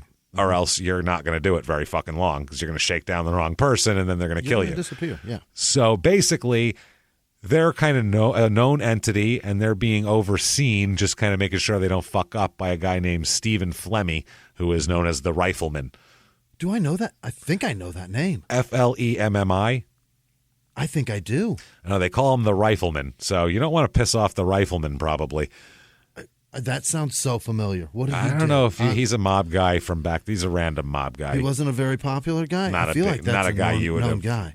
I doubt it's a guy you would have heard of, but maybe you could have seen a movie that. Maybe. You know what I mean? That's just a right. Yeah. That's possible. So Joe didn't tell his brother really what was going on here. Didn't want to frighten him. His brother's a straight guy, so. Yeah.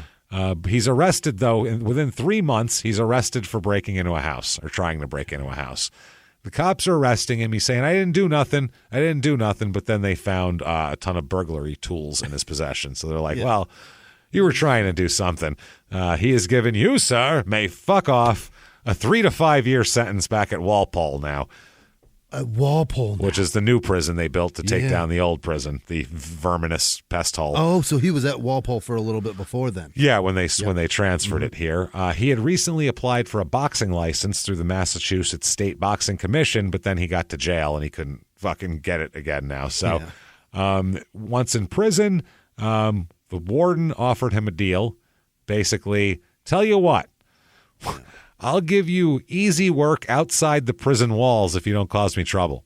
Basically, I'll make your life easy if you don't make my life hell. Have you heard about the deal they offered me in Concord? Yeah, I didn't do that. I escaped. Do you understand? He said, okay, I can do that. Yeah, sure. So the warden's like, okay, we have a deal. You're not going to fuck around in here. You're not going to embarrass me or any of that. But within like 3 weeks, he attacked another inmate while they were working in the prison cafeteria. Of course. Yeah, this guy, I guess, gave him a bunch of fucking line of bullshit and told him to go fuck himself. So he knocked him out cold. And there's a guy named Eddie Kilrow. And Eddie Kilrow gets knocked out cold. Another inmate comes over with a bucket of water and pours it on him, and it didn't do anything. Oh, my God. So we think he's dead. So, yeah, the inmate goes, he looks dead. And the guards pick him up. He's unconscious. They load him onto a stretcher. He's given a spinal tap. He couldn't move his arms and legs. He remained paralyzed for many days. What? Until he finally came out of it and got feeling back to his arms and legs. And apparently the effects of the severe concussion would go on his whole life. He would basically... Yeah. He beat him stupid.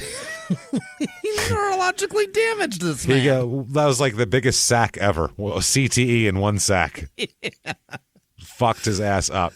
Wow. Now, but the warden kept his part of the deal. Well, he would let him work outside the prison walls here. And while he would do that, Joe would sneak into the woods and drive off for hours at a time with friends. His friends would give him a sport coat to wear over his prison uniform, and then they'd take him to restaurants. He'd go where restaurants, they'd go fishing, swimming, they'd have, barbecues and shit here. Just doing MDOC down his back. But he's got a nice jacket, a nice sport coat on here. It's amazing what a sport coat could get you. Anywhere. Anything. Oh, he's got a sport coat. He's fine. Is that Brill cream in his hair and a sport coat? Well, I mean, what? He's legit. He could run for Congress tomorrow, right? Yeah, that's fine. He'll be seated now. He's good. Yeah, so he will be seated now. That's an inside joke, everybody. Sorry about that, but he'll be seated now with that sport coat. He will be seated now. So he always came back when he was supposed to come back, though. Yeah. So the warden just didn't fucking care what he was doing. He's like, you're back on time. You didn't fuck off. You're not embarrassing me. Great. So the warden's even giving him good reports of what he's doing. So he's going to get paroled again in 1960. Yeah. And by the time he gets paroled, though, while he was out doing these things, he was building up a bookmaking, loan sharking business on the outside. So he had a soft place to land. So he hooks up with another guy here, another Flemmy, Vincent, known as Jimmy the Bear Flemmy. It's got to be a family. It's got to be. Yeah, the Flemmy. Yeah. They kept going for years and years and years. They've got to be part of something that's probably much bigger than I heard of. And Vincent, Italian guys named Vincent a lot of times go by Jimmy, which is very weird too. Is that right? My stepmother's father was named Vincent and went by Jim. And why this would you guy's do that Vincent, when Vinny Jimmy is the Bear. Such a cool name. I don't know. It's Vincent. A lot of times that's Jimmy. I don't know what it is. I don't know how that they get. I don't know. Is it Vin goes to Jim? Is that what it is? No idea. I don't know. Vincent is Jimmy a lot of times. It's very strange. How do you get Jack from John? I don't know. Yeah. Do I get to go by Vinny then? No, you don't get to go by. It only works that way. I and if anybody's going to go by Vinny, I think it's me.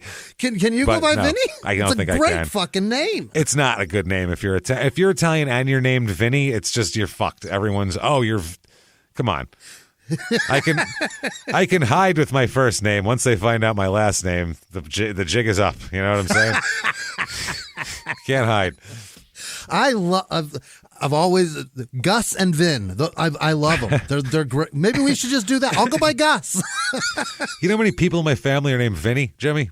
Yeah, great point. What's one more then? A couple. That's true. Throw another one in the mix here. I know at least one named Jim, so what's the difference? That's what I mean. It's fine. My name's Vincent then. You don't know. Call me Jim. Call me James. So he carries over his bookmaking business. He started off with a $2,000 loan from a boxing manager of his named Eddie Fisher. And then he ended up making that into about $25,000 here. And at the same time, Eddie Fisher, while he's helping him with this, he keeps Barboza. He needs a parole job. Yeah. So his parole job is an employee at Scooterland, which is a scooter sales showroom behind the Hotel Statler. What are those, $8 for a scooter then? So he's like, hey, come over here. What are you looking for, a fucking scooter, huh? This one's a good one. What, do you want that one? I told you this one's a good one. You want me to come over there and break your fucking face? This is the good one, you fucking asshole. What kind of salesman is that?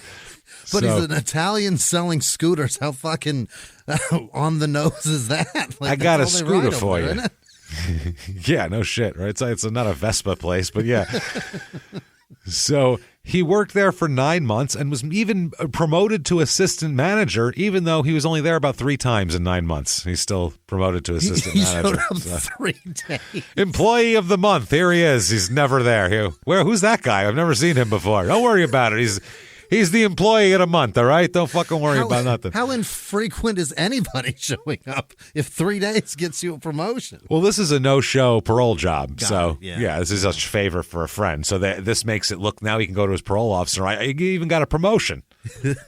And they're right. Joe is doing very well and is adjusting in the outside world. So he's crushing it. It's good. Meanwhile, he's just running around with people, fucking making scores, doing his deal here. He goes back to boxing, though, that year in 1960. Right? December 20th, 1960, Boston Garden he's fighting. What? Home of the Celtics and everything. Yeah, he fights Bob Jasmine, who is a 2-0 fighter coming in. He'll finish his career 6-1. Not bad. Yeah. This fight goes all 4 rounds, and it's a split decision loss for Joe. So he's 2-2. Next fight, January 14th, 1961, so just 3 weeks later. This is at, I don't know where it is. The listing just says Arena, Boston. So some arena. This is a rematch against Bob Jasmine. Mm-hmm. So, Christ, he fought him on December 20th, and they rematched on January 14th. See you after Christmas. I'll see you soon. Yeah, go tell the wife and kids I said, no. Take this for your mother. No, seriously, take it. It's a nice fruit basket for your mother. Take that. No, I insist. Get the fuck out of here. Harry and David. I'll see you after the holidays. We'll come in here. We'll break each other's fucking faces. Have a good one. Revisit. Have a good one, Bob. So this time it goes all 4 again, and this time it's a unanimous decision win for the animal. So he 3-2 now. So he is he's sparring all over the place here. He ends up, this is fucking amazing. There's a guy named Cardell Farmos. He's bigger, stronger, faster, and more skilled than Barboza. And he's always better fighter. Yeah. Better fighter. He's just better all around. And they're sparring all the time. And he's always just fucking knocking the shit out of Joe in these sparring matches. So at one point, this is fucking amazing. He's in the last round of their sparring. He lost it and finally got pissed off. He jumps out of the ring before the round is over, Joe does, and runs toward the locker room. A minute later, he comes out waving a pistol and chasing this Cardell Farmos around the gym. And fucking, finally a guy named Joe DiNucci came out and got Barboza to calm down while the other guy hid behind a heavy bag. That's begging for boxing, mercy. Man. No, gunplay is no place in boxing.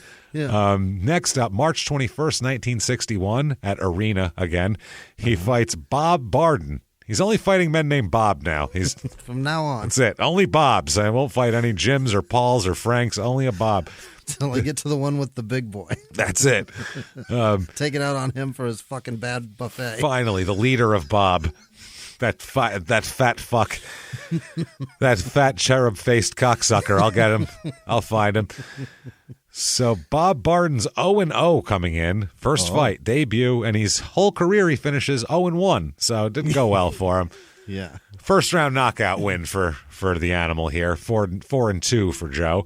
April 22nd, 61, a month later at Boston Garden again, he fights Gordon Farnsworth, who is 5-6 coming into the fight here. He's 5-8 career. This goes all 4 rounds, unanimous decision win for the animal. He is 5-2.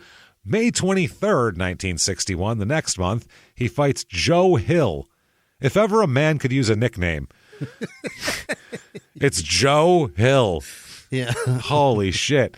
Joe Hill, by the way, is 0-2 coming in. He'll finish his career at 0-8. Oh, my God. Maybe his nickname should have been Glass Joe, because I think that's who he is. That's who Tyson that's the Punch-Out. He was modeled after this guy. Goes down easy. Goes down real easy, and it's a first-round knockout. Mm-hmm. I wonder if his feet went as he fell down into the corner. First-round knockout, 6-2 for the animal here. June 5th, 1961, a month later, at the Arena again, he fights Sherman Dodds. 0-4 coming in. 0-6 career. Jesus God. He's figured it out. Don't fight anyone who's ever won a match before. That's his new strategy, and it's working splendidly for him.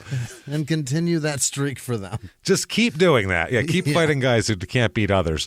This goes to the 5th round, though. It's a 6-round fight, and it's a 5th-round knockout for Joe. So 7-2 here, 7-2. Now, Jesus Christ.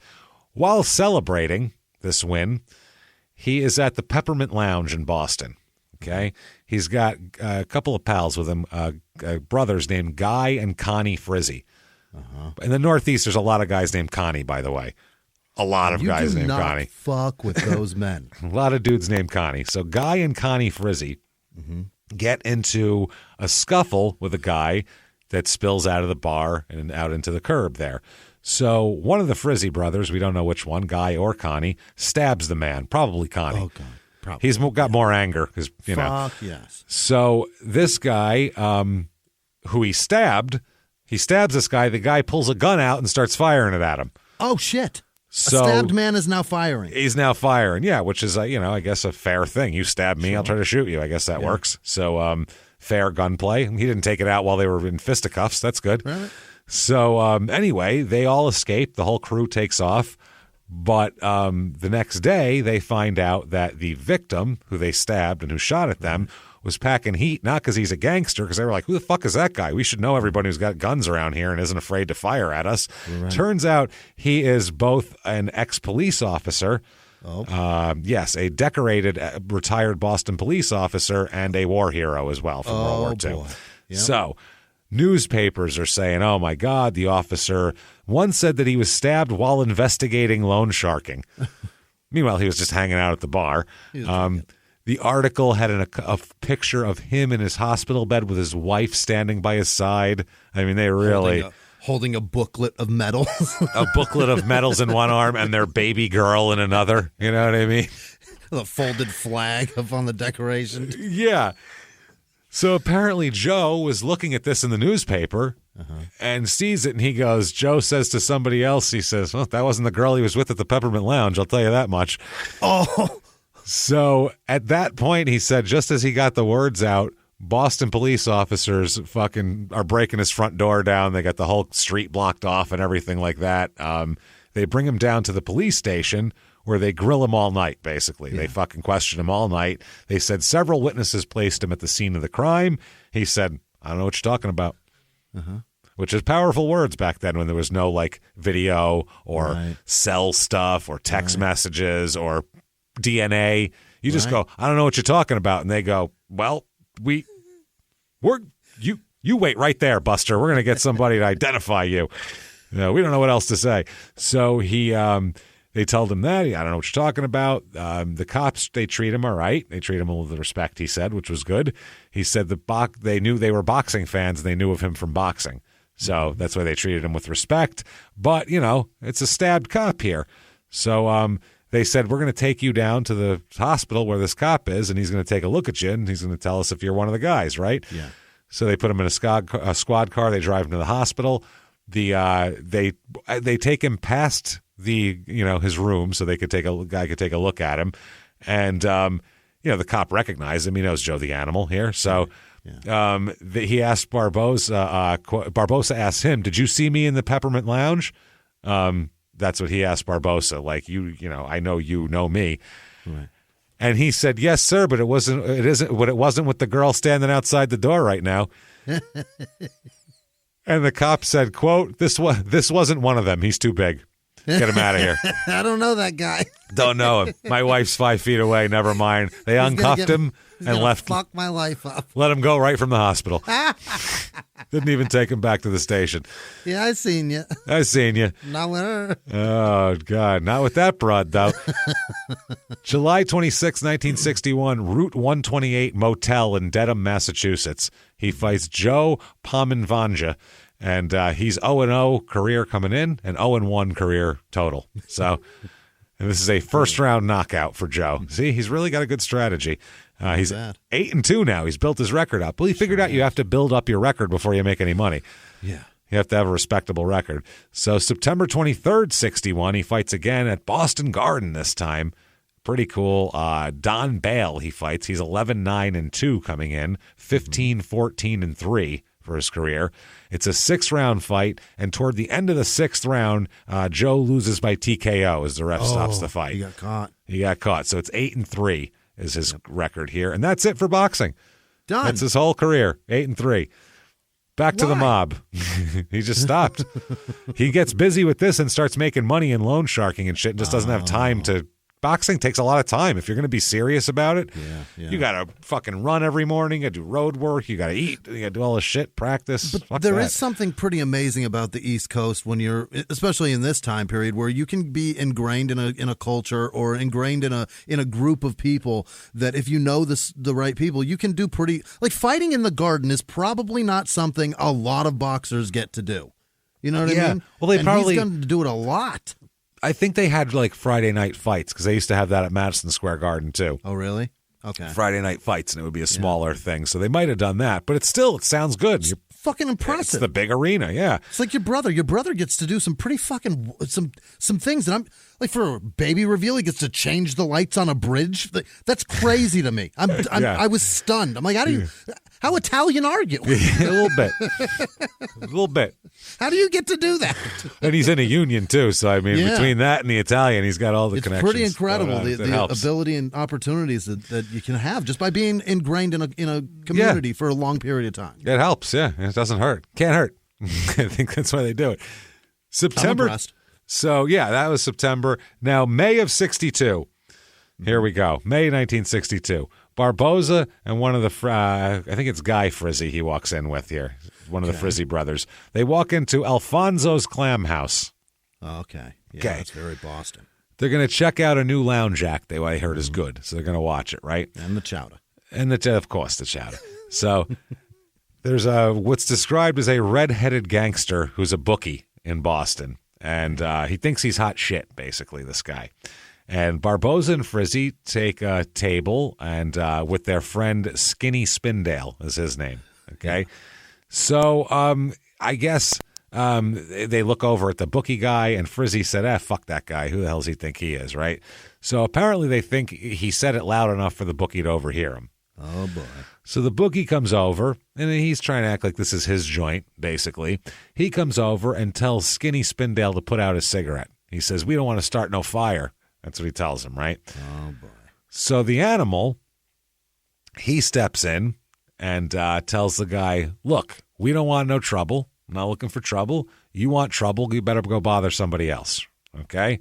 So the guy, at that point, Guy Frizzy gets up and they start jawing back and forth, and then they start fighting each other, the bookie and Guy Frizzy, okay? They're dropping fucking bombs on each other, punching it out, okay? Barboza said he stands by the side, everybody says, till he's watching this, because it's a fair fight, They're fighting each other. Then, though, he starts thinking, shit, I'm going to violate my parole here. I can't be involved in a public melee here. Right. But, he does. Eventually, he grabs a beer bottle, breaks it on the table, and then tries to stab the man in the back with the broken beer bottle. Why? The guy's got like a sport coat on and shit, though, so it doesn't go too far in with a broken beer bottle, and it doesn't even stop the guy. The guy keeps fucking fighting because your adrenaline's going so much. You just think somebody punched you in the back. You wouldn't even feel it at that point. And a redheaded guy in Boston? How drunk is this man? He's hammered. Anyway. He's fucking hammered. He doesn't know what's going on. He's falling all over the place. An Irish guy from Boston? Forget it. So I guess this guy, he's an Italian guy if he's running a fucking book in this area. A redhead Italian guy? Does that exist? My grandmother's white red hair. Yeah. Great you point. never know. She's got a sister who... Excellent point. Literally, people thought she was black when they moved here.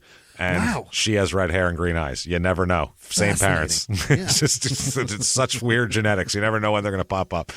Wow. So anyway, they're fighting. I guess the bookie got the best of his buddy here, of Frizzy, and he knocks his glasses off his face because they were fighting. This guy had glasses on. He knows his friend's pretty blind without the glasses. So Barboza at that point said, all right, fuck you, my friend here. And he steps in between them and knocks the man out, punches him twice, and just knocks this bookie to the fucking ground here. I mean, that was obvious. Like, I will kick your ass. So I'll let this go until you start winning, and then I'll end the fight. It's over. Yeah, I'm going to end it quickly. So I guess they ended up, he ends up being arrested for assault and battery with a dangerous weapon, but they don't let him out, though. They don't keep him. It's a parole violation, but they don't keep him. They let him back out on the street while his case is pending. What is that about? So it's, who knows? It's connections, and this guy, and might have had a good connection. So why do they call him the animal? Love to know. Well, let me give you an account from this book of why they call him the animal here. Okay. He's at a club one night called the Ebb Tide. This is this club, right? Yeah. Now at this club, they get good acts that come in a lot of times. It's a mob run joint, and they pay good money to get good acts in there. They had Fats Domino there that night. Right? Absolutely, Fats. He did a second set of the night, and they were, Fats is leaving the room and doing all of his shit here, and everything's kind of quiet after the second set. A lot of people left after the show and everything. That's like the twist, that. Right? Fats Domino is he the isn't that twist, or Blueberry Hill or whatever? You might be right. Yeah, I think that's him. He might be the twist. No, the twist is Chubby Checker. Chubby Checker. All Chubby right. Checker's the twist, and Don't be a guy that makes great songs and name yourself after being heavy, and I won't confuse you. All right? That's true. You know the difference between him and Heavy D? Heavy D and Fat Joe, I have a problem with. There you go. See, fat guys from the same era. It's very difficult. Don't fuck with me, you guys. It's tough. You're ruining it, man. I don't have a high You're ruining IQ. it for I'm Jimmy. Struggling. You're ruining it for Jimmy. Don't be fat and know each other. Stop. So, while this is going on, it's basically thinned out to just gangsters in the place here. So Joe's sitting there hanging around and all this type of shit, and apparently he's always looking for trouble here. Yeah. So he's sitting and drinking and doing all this shit. He's talking with a buddy of his, and he's got a deep voice that's pretty loud. And if you have a deep voice, it carries. Yeah. I've been told since I was 12, if you go to somebody's house, they're like, your voice is really, I know you're not talking that loud, but it carries. So, yeah. So anyway, it carries, and people hear him. And one guy, this gangster in the room, said, hey, quiet down over there. To him. Oh, boy. So Joe doesn't listen to him. Yeah. Keeps talking. This guy says it again. Hey, quiet down over there. So Joe tells his buddy, I got to go take care of something. Yeah. What is it, a fucking library? Yeah, he gets up and walks over to there, and he's a big fucking guy. Everybody's getting out of the way, and they're like, oh, shit, here he comes now. So he approaches this guy and slaps him in the face. open-handed. Just open-hand, whacks him in the fucking face. Now, that's a fun meeting. It's loud, and everybody hears it, and the whole play, like the record goes. It's one of those, like, holy shit, like this is crazy. Puts the mic down. No shit. So this guy ends up, he slaps him, and as he's slapping him, he's stepping toward him a little more, and then he says, "Your move." Oh. So what are you going to do about it? Is basically what he said.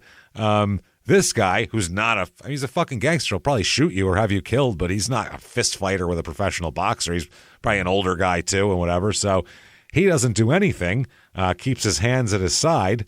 So some other guy comes along, who we'll talk about, Henry Temelio. Mm-hmm. He comes in here. He's the underboss of the fucking Patriarcha family. So he's of the New England Mafia. He's the underboss of it, this guy. He looks like an accountant. He's a real little tiny, doesn't look like much, but he carries a lot of weight. I mean, he can have a whole block killed in 2 minutes if he wants to. Carlo Gambini was a very small man. Carlo Gambino did not look like he was anything. Gambini. Yeah, he said Vincent LaGuardia Gambini. That's okay. It's fair. At least I didn't call him Carla, I guess. That's true. So Temelio comes in, and he is pissed off that this is going on in the bar. He doesn't want it happening in the club. This is a nice joint. We just had Fats Domino. Cut the shit. You know what I mean? So he says, and Joe knows he's got to respect this guy too, whether he can slap him or not. He's got to respect this boss that walks over now. So Temelio says, "I don't want you to ever slap that man again. This is my place. I don't want you to touch anyone here with your hands ever again. You hear me? Never lay your hands on anybody. Like, you're obviously the best fighter in the bar, so no need to prove it." So wordlessly, okay, doesn't say shit. Barboza nods his head like, I get it. Then lunges forward toward the man who's backed up against a wall, not with his fists, with his face, and bites off a chunk of his cheek. Oh, my God. And spits it on the bar. Yeah, I'd call that man the animal. Then the guy, the underboss, was like, holy shit, what the fuck?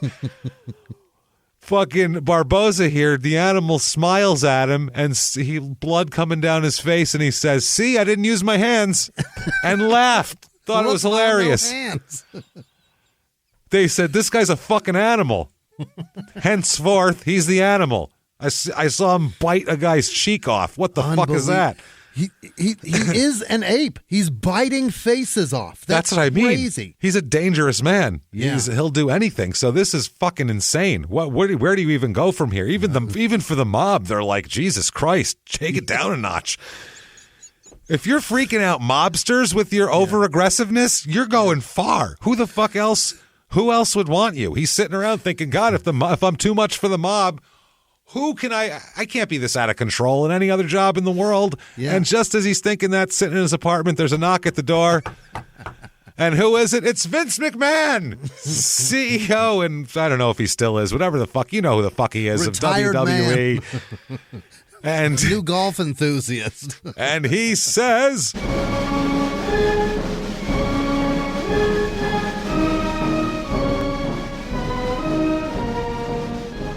"How is it you've come to arrive here?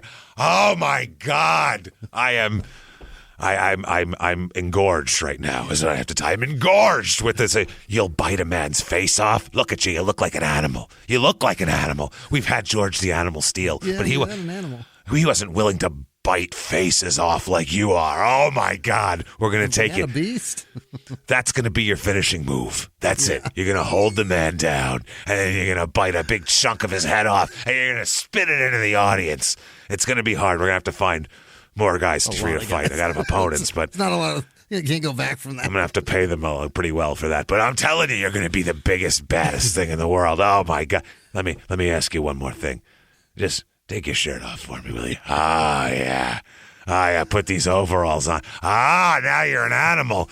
Now you're an animal. Yes. Oh, God. Oh, my God. And then a poof, and an explosion of fucking of 1099s and other people's 1099s and jizz and other people's sweat. He got so hard he just exploded. He couldn't take it anymore. Golf balls in it. Golf balls, and he's not retired. Jesus Christ. A bag of Titleists. He will die at the office, that guy. Probably, yeah. He's doing some clerical work under the guise of something. Yeah, he's doing something. So here's some more animalistic exploits here. One of his bosses at Scooterland here secured him a job at Duffy's Tavern in Hull, Massachusetts. He worked as a part-time bouncer during the summer, and a lot of fights around this area, as we know. A lot of, you think you're better than me? What? Yeah. What are you looking at? You looking at me? What are you doing? This fucking guy. A lot of drunken Irish-Italian people fighting each other in this area at all times. In a place called Duffy's, for sure. Yeah. Oh, man, in Duffy's especially. So Joe's job is to make sure there's no fights and nobody breaks shit up and all that sort of thing. So he's hired to be the muscle of this place? The muscle of the place, which you hire the animal if you want to keep people from fighting. I mean, all he has to do is bite one guy's face off and no one's doing shit there ever again. Everything's going to be calm. Yeah. You could be able to hear conversation over a low din of music after he's done. Like, hey, I don't know. What are you up to? So there's a few people knew to stay away when Barboza was there. If you were going to cause trouble, that wasn't the night to do it because he'd fuck your ass up. One group of kids didn't quite understand that, one group of guys here. There's a bunch of guys hanging out near the go-kart track harassing the ride operator. So this is very like 60s type of thing. When you were bouncing here, did you ever know Tiny locally, the historic, like he worked at the biker. Yeah. No, I know who you're talking about. Yeah. He worked at all the bars, and he was like the main fucking guy that on like big nights that these bars would have like celebrations or whatever. They'd make sure that Tiny was at the door, and for the same reason, Tiny fucking hurt so many people that people knew in the neighborhoods. If you're going to that bar and Tiny's working, don't fucking cause trouble. No, that's the thing. Yeah, that those guys exist fucking everywhere. I imagine that's what he was there. Is that the guy? Yeah, I will talk about it after the show, but I think I had a giant fucking man, huge. Yeah, like 6'9" forever. Fucking, enormous. I'll tell you exactly. All right, that I can't wait. Because he's. I spent a whole night with him. So here we go. All right. So here we go. Here we have Joe. Yep. He goes over and tells him to fucking. He could go. Hey, get the fuck out of here, right? Yep. Instead, he doesn't say anything. He walks over and just starts, there's 7 guys, he just starts knocking them all the fuck out. Oh, boy. 7 guys, he just starts punching them. So another friend of his from the bar, friend of the animals here, sees what's going on and fucking, runs over to, hey, I'll go help Barboza out over here. Yeah. So I guess Barboza looks over and his buddy got fucking hit from behind by the biggest guy of the 7 who they were fighting, boy. And he's holding him in a bear hug. So this is fucking insane. So Barboza here, oh my God, breaks an arm free, pulls the guy's head down. Oh my God, grab the guy's head, pulls it toward him, and fucking bit his face off again. Bit a giant part of his cheek off, and then spit it at him, and then everybody ran away. That's the craziest thing ever. So, so the cops came, everybody scattered, and this guy's got flesh in his mouth. And wow. So, he's a fucking maniac, basically. Don't fuck with this guy, essentially. He will hurt you. So, another time, a high-ranking cop in Boston, he broke this cop's son's jaw and a scuffle outside of a bar. And so the officers threatened to get Joe sent back to prison unless Joe paid him $2,000 or paid his son $2,000. So Barboza's boxing manager offered the cop $1,000, and they made a deal there that way. So that's how that works. Meet in the middle. Yeah. Meet in the middle here, which is probably what he wanted. So Barboza moves back to East Boston, moves back in with Faye, his wife, even though their relationship has been all fucked up here. Sure. They don't spend any time together. He doesn't like hanging out at home. He's a fucking blood on his face. He comes home. You're like, what is that? Flesh in your beard? What's going on? You have flesh in your stubble again. I think you have lip in the corner of your mouth. What is that? A part of an ear? So, also Faye had a miscarriage early in the marriage. She's in her 40s. What do you want, Joe? I mean, Jesus, that back then that wasn't a. it didn't happen a lot. So he began, I guess this is when he really started going out in the streets more. I guess that hurt him a lot here. Sure. Yeah, there you go. So Joe was out all the time.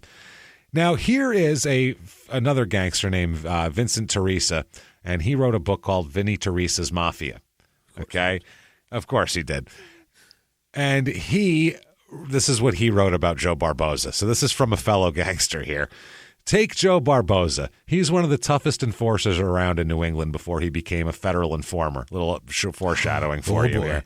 He had a reputation on the street of being a violent guy with a terrible temper. The cops were afraid of him. Street people were afraid of him. Even me, as close as I was to the guy, I'd never so much as cross a bridge alone with him in a car. You never knew what would set that guy off. I might be tossed off the fucking bridge? Even though we're friends. Wow. Yeah. There was one incident I remember in particular involving Joe. This happened on Bennington Street in East Boston. It was about 1 p.m, and I was standing on the corner. Barboza was in a car with Guy Fritzy and a street guy that Joe was close to at the time. When they say street guy, that means a gangster, not a homeless person, by the way. Nowadays, a street person, you know what I mean? So they were driving along Bennington Street when some poor guy with his wife and 2 little kids cut Barboza off by accident. Joe went wild. He started chasing this guy, blowing the horn and yelling out the window, "You motherfucker, son of a bitch, I'll get you." Oh, my God. Finally, Joe caught up with the guy and cut him off. The driver was smart enough to lock all his doors and windows. Barboza and Fritzy pounded on the windows and then jumped on the hood of this guy's car, smashing at the windshield. At the same time, Barboza was yelling nasty things he planned to do to the guy's wife once they broke through. Jesus Christ. That's horrifying. I remember seeing these poor little kids crying their eyes out, hanging on to their father while their mother is screaming her head off. Jesus Christ. Now, while this was all happening, there was a cop standing on a nearby corner just watching. Not even going to do anything. This is one of his guys, probably. Yeah. He said, finally, the cop turned away and walked down the street. He was scared to death of Barboza himself. Yeah. And he's in the middle of a big tizzy like this. I'm not going to come up to him now. This is a bad time to talk to him about it. He'll calm down later. What did the cops do when that orangutan Travis was tearing people apart? They just stood by for a minute. Yeah, what are you going to do? All right, shit, what do we do here? We shoot everybody? What do we do? I don't know what to do. A few miles from the glass spires of Midtown Atlanta lies the South River Forest. In 2021 and 2022, the woods became a home to activists from all over the country who gathered to stop the nearby construction of a massive new police training facility, nicknamed Cop City. At approximately 9 o'clock this morning, as law enforcement was moving through various sectors of the property, an individual, without warning, shot a Georgia State Patrol trooper. This is We Came to the Forest, a story about resistance. The abolitionist mission isn't done until every prison is empty and shut down. Love and fellowship.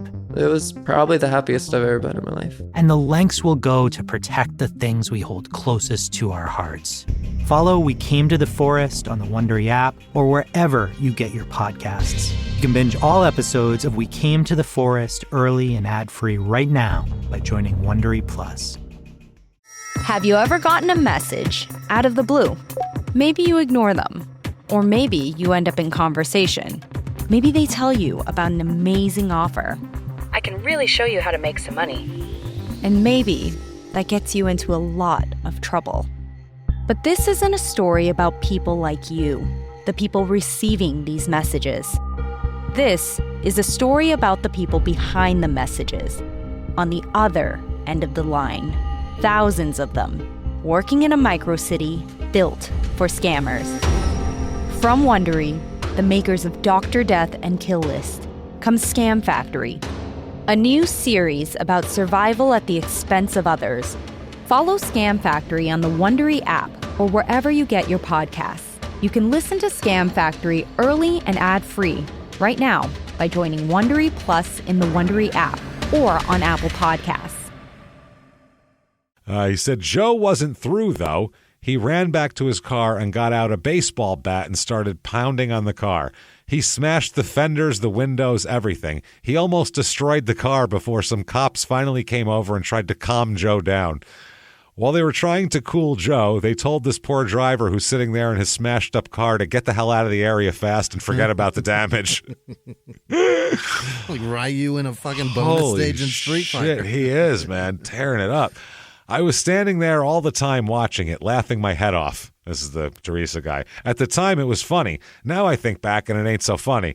The driver would have actually been killed if Joe had got his hands on him, and all because he accidentally cut Joe off in traffic. Right. For the egregious act of coming over a lane accidentally. He didn't then tell him to go fuck himself. He just cut him off by accident. With my family in the car.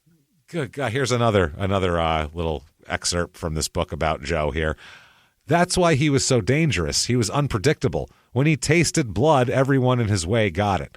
Barboza went into the club, searching for a member of the McLaughlin mob named Ray DeStacio, and caught DeStacio cold. The trouble was, a poor slob named John B. O'Neill, who had a bunch of kids, walked in to get a pack of cigarettes. Barboza killed them both because he didn't want any witnesses.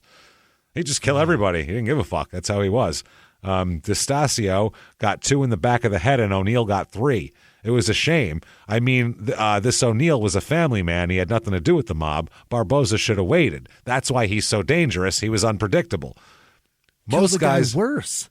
Yeah, most guys would have just waited to see if that guy was leaving or not. And if that guy left, he would have went, okay, now that's what most guys do. He just said, well, I want to kill him right this second, and a guy's here, so I'll just kill everybody. And I'm going to kill the guy getting the Marlboros harder. Yeah. Who knows? Fuck him. Yeah, 3, because 2 didn't kill him probably, so he needed to put 3 in to stop him. So September 1962, unsurprisingly, he's sent back to prison for parole violations. All these things have added up here. He's in prison for a couple years, a little less than 2 years. He gets paroled April 30th, 1964, paroled from Walpole. He had been corresponding with a young blonde woman named Claire Cohen, who he'd met while working at Scooterland, one of the only days he was there. Yeah. Claire is like, she's Jewish, so Claire comes from like a Jewish neighborhood with professional parents and is the complete opposite of him in every way, shape, and form. Her father is a local grocer who owned his own store. She told him the only way for them to have any future is if he converted from Catholic to Jewish. Oh.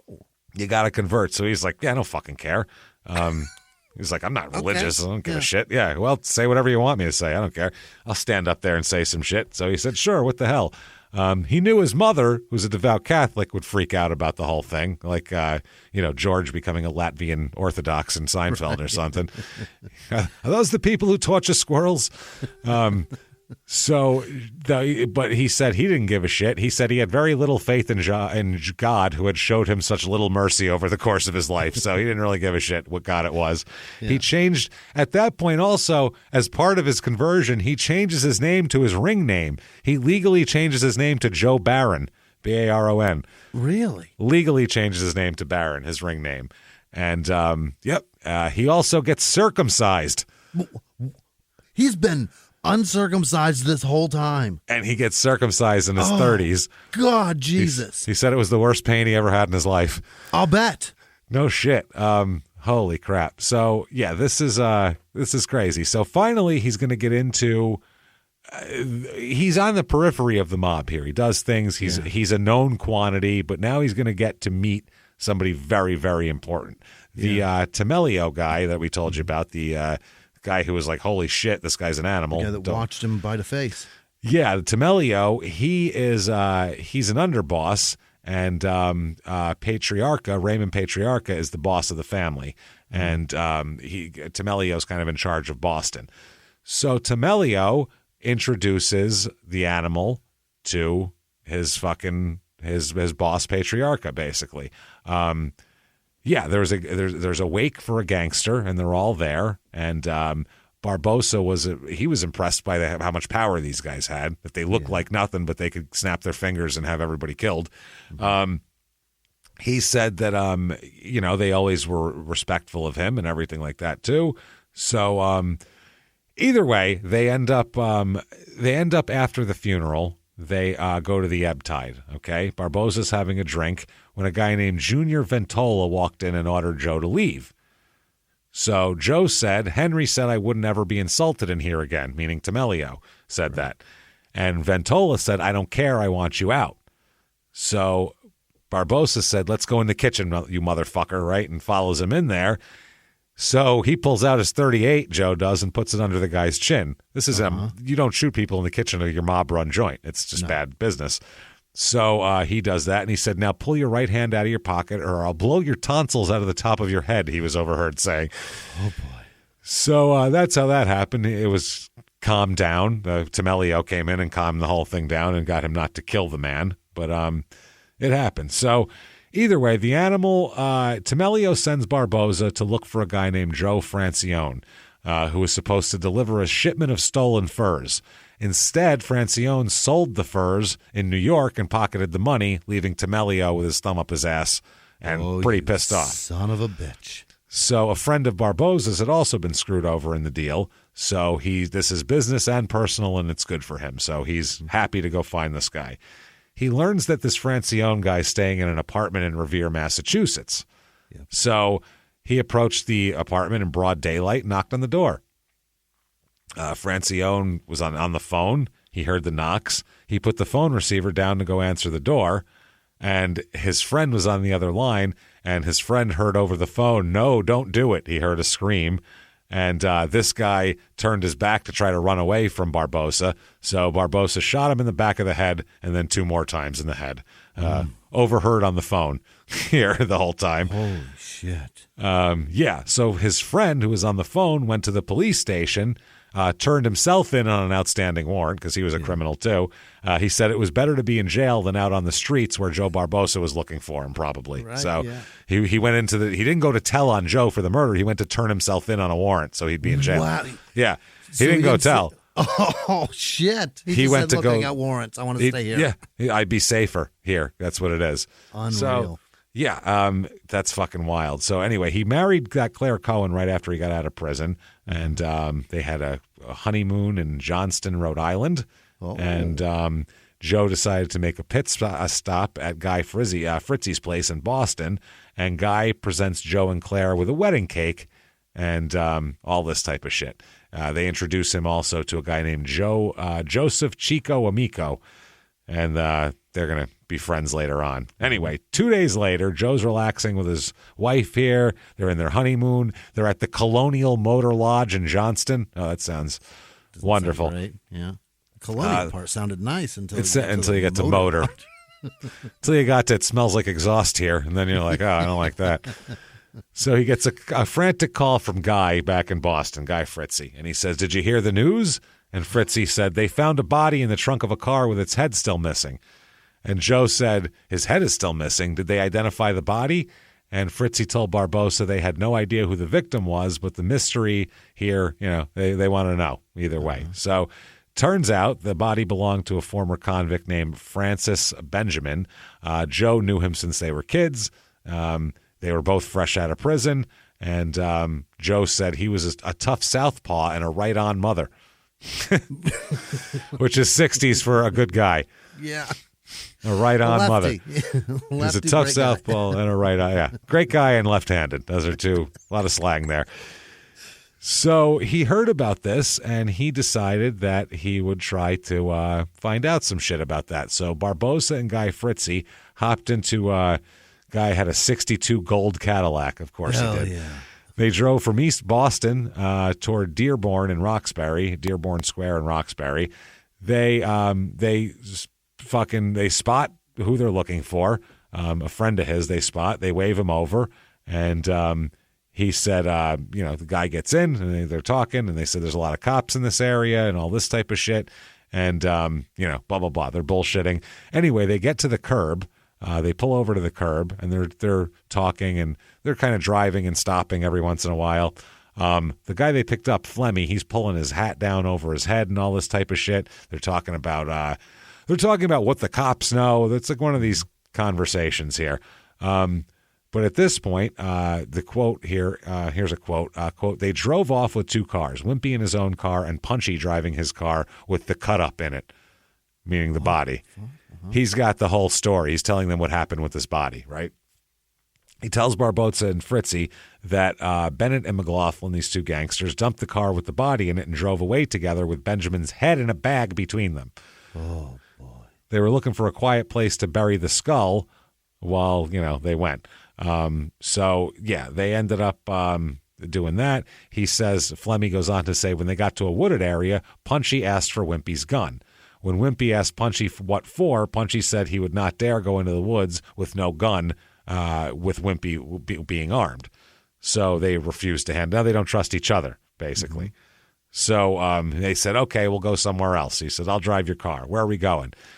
Bennett said, I'm taking my head and leaving. The gangster equivalent of taking my ball and going home? Yeah, I'm taking my head and leaving. I'm done with you. So Flemmy tells Barboza, that's the story, blah, blah, blah. So either way, he knows that was bullshit. He knows that this guy is bullshitting, but he doesn't want to say anything. So either way, we'll get to that in a minute. He's also got a James Bond car, is what the cops call it.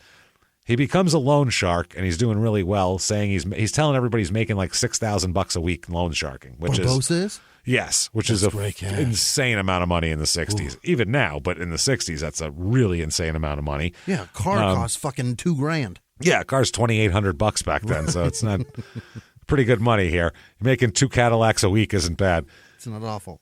In the FBI, 1965, FBI agent Paul Rico was trying to get Barboza to become an informant. So they knew a lot about him. They were trying to study him and see how they could get him to become an informant because he knew a lot of people. He drove a 65 Oldsmobile Cutlass, which law enforcement officials referred to as the James Bond car because it had some really weird, sophisticated alarm system that they couldn't figure out how to disable to put a bug in it. Oh, and wow. It even has a device where he can flip a switch and huge clouds of black smoke come from the taillight so he can disappear. What the fuck? He does like a smoke screen and disappears. Yeah, and then he takes off. And does he also have oil slicks that he can shoot out of the bumper? Oil slicks, little missiles that come out. Yeah. This is fucking crazy. A row of nails. Yeah, that's why they call it the James Bond car. That's amazing. So he's introduced to Raymond Patriarca, who's the boss here. Tamelio makes the formal introduction. He says, here you go. Introduces him, said, this is Joe Barboza. It's my pleasure, Mr. Patriarca. He tells him, call me Raymond. So right off, good start. Barboza is looking him over, and he's like, wow, this is the boss here. This is crazy shit. So either way, they're talking about all this.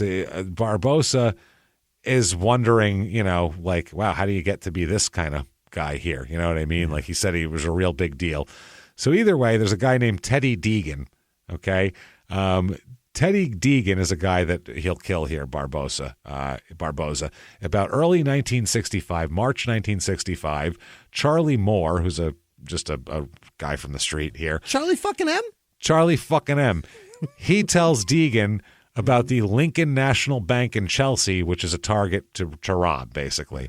He says that the finance company, which was located on the second floor, kept a big pile of money in its safe and that they would have access to the building after hours thanks to a guy's brother that he knows who's a local cop who agreed to leave the back door of the building open for a cut of the cash. Okay. So Deegan said, sure. They make the money. They do all this shit, right? They're making the money. But the problem is he's had a partner, by the way. Harold Hannon was his old partner who was killed by Barboza. So Deegan needs money because he hasn't had a lot of big scores lately. So they do this fucking score. They get all this money, right? Here. March 12th, 1965, Tony Stats is one of the guy's names. He borrowed his brother's Pontiac. He calls Deegan, and they get together. They're going to go out and do this job, right? They hung up the phone and they went back to the bar where Barboza, Flemmy, and 5 of their friends, Romeo Martin, he'll come up later, Nicky Femia, Francis Imbruglia, and Ronnie the Pig Casessio. Wow. Ronnie the Pig. They're all waiting, right? So anyway, Barboza and his crew go out the back door of the ebb tide toward Romeo Martin's car while this other guy takes off for his rendezvous with Deegan and the other guy that are going to rob some shit. Sure. Barboza opens the trunk of the car and gets out a bulletproof vest. He's got a bag of disguises. They start putting on fake mustaches and fucking glasses and, all this type of shit. The animal here had mapped out the hit on Teddy Deegan They're going to use 2 cars for the job, one to block traffic, another to make a retreat from the scene. You have 1 car break down. That's what you do. So they do that. Neither vehicle's known to the police because they're not going to use his car, the James Bond car here. So the one guy's ordered to take 1 car, park it around the corner from the Lincoln National Bank. He had the vehicle in position to make a hard right and stall in the middle of the street, blocking the route from the Chelsea police if he had to. So Barboza, Flemmy, Ronnie the Pig, and Romeo Martin are in the other car. They place that in position down the street at the parking meter between Broadway and Luther Place with its front wheels turned out so they can get away quickly. It's all planned out. Yep. They also had bent back plates. They had bent the plates on the back of the car, so you could only see a few numbers. You couldn't see it all, right? So they kind of bent the sides in. They're sitting in the car with the motor running when they notice someone coming up to them, and Joe says, "What does this motherfucker want?" The guy taps on the window and says, "Hey, your plate is bent." Some asshole trying to be a helpful good Samaritan. Hey, mind your own fucking business. How's that? We're bad people. Run away. Yeah. Turns out, though, the guy who's noticed that happened to be, Joe recognizes him as a police captain in the area. Yeah. So they just gun it and take off. Okay. Drive away. The police captain's like, whatever, who gives a shit? I'm not going to go chase these guys over a bent plate. That's no big deal. So either way, they're trying to rob banks. They're trying to kill people who rob banks. There's a guy named Connie Hughes here who we'll talk about. They blew out the back window of his car, but he escaped without getting killed. Oh. They shot out his window. So Barboza is called on to take care of this. So that same evening, Barboza's waiting for Connie Hughes at an alleyway near his home, and somebody stumbles out from the darkness. And Joe tells the guy, quote, "You'll leave with more than you came if you don't leave right now, mister." That's what he tells him. "Get the fuck out of here." So the guy said, "Oh, okay," and walked back down the street. As he's walking past a street lamp, Barboza goes, "Oh, fuck, that's the guy I was supposed to kill." Shit. Didn't God recognize damn it. As he notices, this Connie Hughes jumps into a car, and then Joe and his crew follow behind. So now there's a car chase here. Joe gets in the passenger seat with a rifle, all right? He tells the driver to pass alongside, use his vehicle. He looks inside, and he sees that Connie's in there, and so is his brother Stevie. So Barboza, though, couldn't get the rifle out enough quickly to get a shot. So instead, they open fire. The Hughes brothers open fire, blasting the door and the windshield and just missing Barboza, and then they take off after that. So they're stopped in that way. So, Jesus Christ. Anyway, another hit attempt here. I'm just giving random hit attempts here. He goes to Providence for a sit-down here. He goes to talk to the bosses at the National Cigarette Service Company and Coinomatic Distributors. That's where the main gangster office was. Cigarette and coin op. That's where the mob boss hung out, at a Coinomatic distributor. So Barboza is talking to Patriarcha. They're the boss. And they're like, "Yeah, we can't fucking kill this guy. This is ridiculous, Jesus Christ." So they're talking about this other guy they're trying to kill if they couldn't kill him. And Joe has done some recon on this guy, and he's going to tell Patriarcha what he knows and see if he wants to go ahead with the hit. So Joe says he lives in a 3-family house, so what I'm going to do is I'm going to break into the basement, pour gasoline all over the place, after which I either get him with the smoke inhalation or I just pick him off as he climbs out the window. Either way, I win. What? Okay. Bad plan. Well, great plan if you want to kill the guy. You're probably going to kill him. If you want to kill everybody else. Well, that's the thing. I'll just pick him off. So he said that Barboza says, "I'll also, before I do this, I'll cut the phone line so the guy can't even call the fire department and nobody will come," right? So Patriarcha said, "Well, does anybody else live in the house? Is he there by himself?" And Barboza goes, "Yeah, his mother lives there." And Patriarcha goes, "You're going to kill his mother too?" And Barboza's answer was, quote, "Ain't my fault she lives there." She could live anywhere. She so chose this. Patriarcha, who's a heartless mob boss, said, "We're not killing this guy's fucking mother. That's not what we do. Right. You don't kill mothers. That's not part of this." You know what I mean? Yeah. sorry, no, not at all. And after that, he was kind of like, he told Temelio, this guy's too fucking crazy for us. He goes, we can't have a fucking bloodthirsty maniac walking around. It's got to be a business thing. You can't be like, sure, I'll shoot his mom as she climbs out of a fucking window to escape fire. That's crazy. That's nuts. What are we, a ruthless gang, or are we not? What are we doing? We're not that bad, sir. Calm down. No shit. They were like, well, he's going to kill this guy's mom? What the fuck, man? They're like, Jesus Christ. And then they were basically deciding, do we leave this guy alone and just try not to deal with him much, or do we kill him? What do we do with this fucking guy? Like, he's dangerous. And it was very fucking weird here. So he's starting to fall out of favor here. Here's a strong-arming story again, by the way. Barboza and his crew would enter a club. This is how they would strong-arm a club into paying the money. Protection, yeah. Yeah, they'd walk into the club and start just throwing shit around. Pick up a chair and throw it at the bar. Fucking break all the bottles in the glass behind the bar to get their attention, that sort of thing there. And then smack anybody around who try to stop them. Then what would happen is the club owners would run to Henry Temelio and offer the Mafia money to help them, because that's who ran the neighborhood. And so then Joe would get that's how he would get, a big take of the club, basically. Protection against who? Protection against me. Against me, yeah. Unless you want that to happen again, is basically what it is. Yeah. So on one of the jobs here, they shook down a club owner for more money than he was supposed to. This is the Romeo Martin guy. Yeah. Shook down a club owner and took more money than he was supposed to, and tried to keep the difference and not tell anybody about it, which is... Oh, you can't do that. The number one thing in the mob you have to do is you have to be honest with your partners as far as money goes. If you steal a certain amount, you better kick up the right amount of tribute to the boss. You better pay the right people the right ways, because that shit goes a long way for you. And if you fuck anybody, your word's worth nothing, and then they can just kill you, because why have you around? You're not worth shit. You're lying to us. Who else are you lying to? Yeah. Like, we're your family. There's a reason this is called the family. We're in this together. Right. So either way, he tried to do this.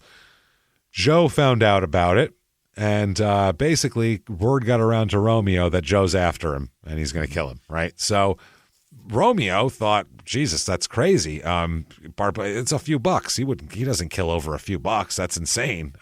He's like, that's nuts. He's not going to kill me. That's crazy. You guys are all out of your mind. Meanwhile, in Joe's mind, he can't be trusted now. Fuck him. Yeah. So either way, here they go. Jesus Christ. They're Teresa and another guy, the Vinny Teresa from the book, him and some other guy, were I guess they were talking, they were trying to tell him to cool off. It's going to be all right. Fat Vinny then reminded Romeo that he had left his golf clubs in the other guy's car. And he said, okay, I'll go get my bag and I'll come back and have one more drink with you, this Romeo Martin said. So he walks toward the door, and he said, then I'm going to go get my wife, and we'll take off. He walks out of the car thinking, yeah, I probably overreacted. I'm sure Joe's not that mad at me. Then here comes Joe into the parking lot, and he sees that Joe and Joe's pal Ronnie the Pig there, Casessio, are waiting for him, or Cassesso are waiting for him. Romeo tries to flee, but the animal grabs him and throws him in the back of a car. Okay, they drive to an undisclosed location where they shoot Romeo Martin 5 times. Of course. They basically said that the mob people are like, well, was this just over a few bucks? They didn't want to deal with it. They're like, we don't want to deal with Joe, so they just left it alone. Nobody got mad. Barboza and Cassesso were pallbearers at his funeral also. Jesus, how cold. That happens all the time in the mob. Is that right? Oh, fuck yeah. Fuck yeah. Lord. So here's a guy named Punchy.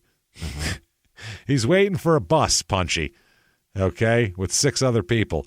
He's got a small paper bag that he's been carrying around. He's got a handgun in there. All of a sudden, 2 cars pop up into view. There's all sorts of people coming at him. The second car pulls up. First car has 4 people in it. Second car, 2 people in it. Second car pulls up across the street. Okay, he sees like the hit team. Like, those are the killers. That's the crash car. Fuck. Yeah. You know what I mean? Yeah, this isn't good, right? So he's like, shit. And also he sees that they appear to be wearing wigs and glasses and all this shit. So he's like, uh-oh, I'm pretty fucked here. So this guy turns and runs. He fucking tossed the brown paper bag to a frightened woman who was waiting in line for the bus. Here you go. And took off. Everybody caught up to him, and they shot him 5 times. Heart, liver, lungs, and spleen. Everything. And then the last bullet was at close range, piercing his scrotum. So that was on purpose. Oh, my. Put it right up to his ball sack and shot old Punchy McLaughlin. And there was there.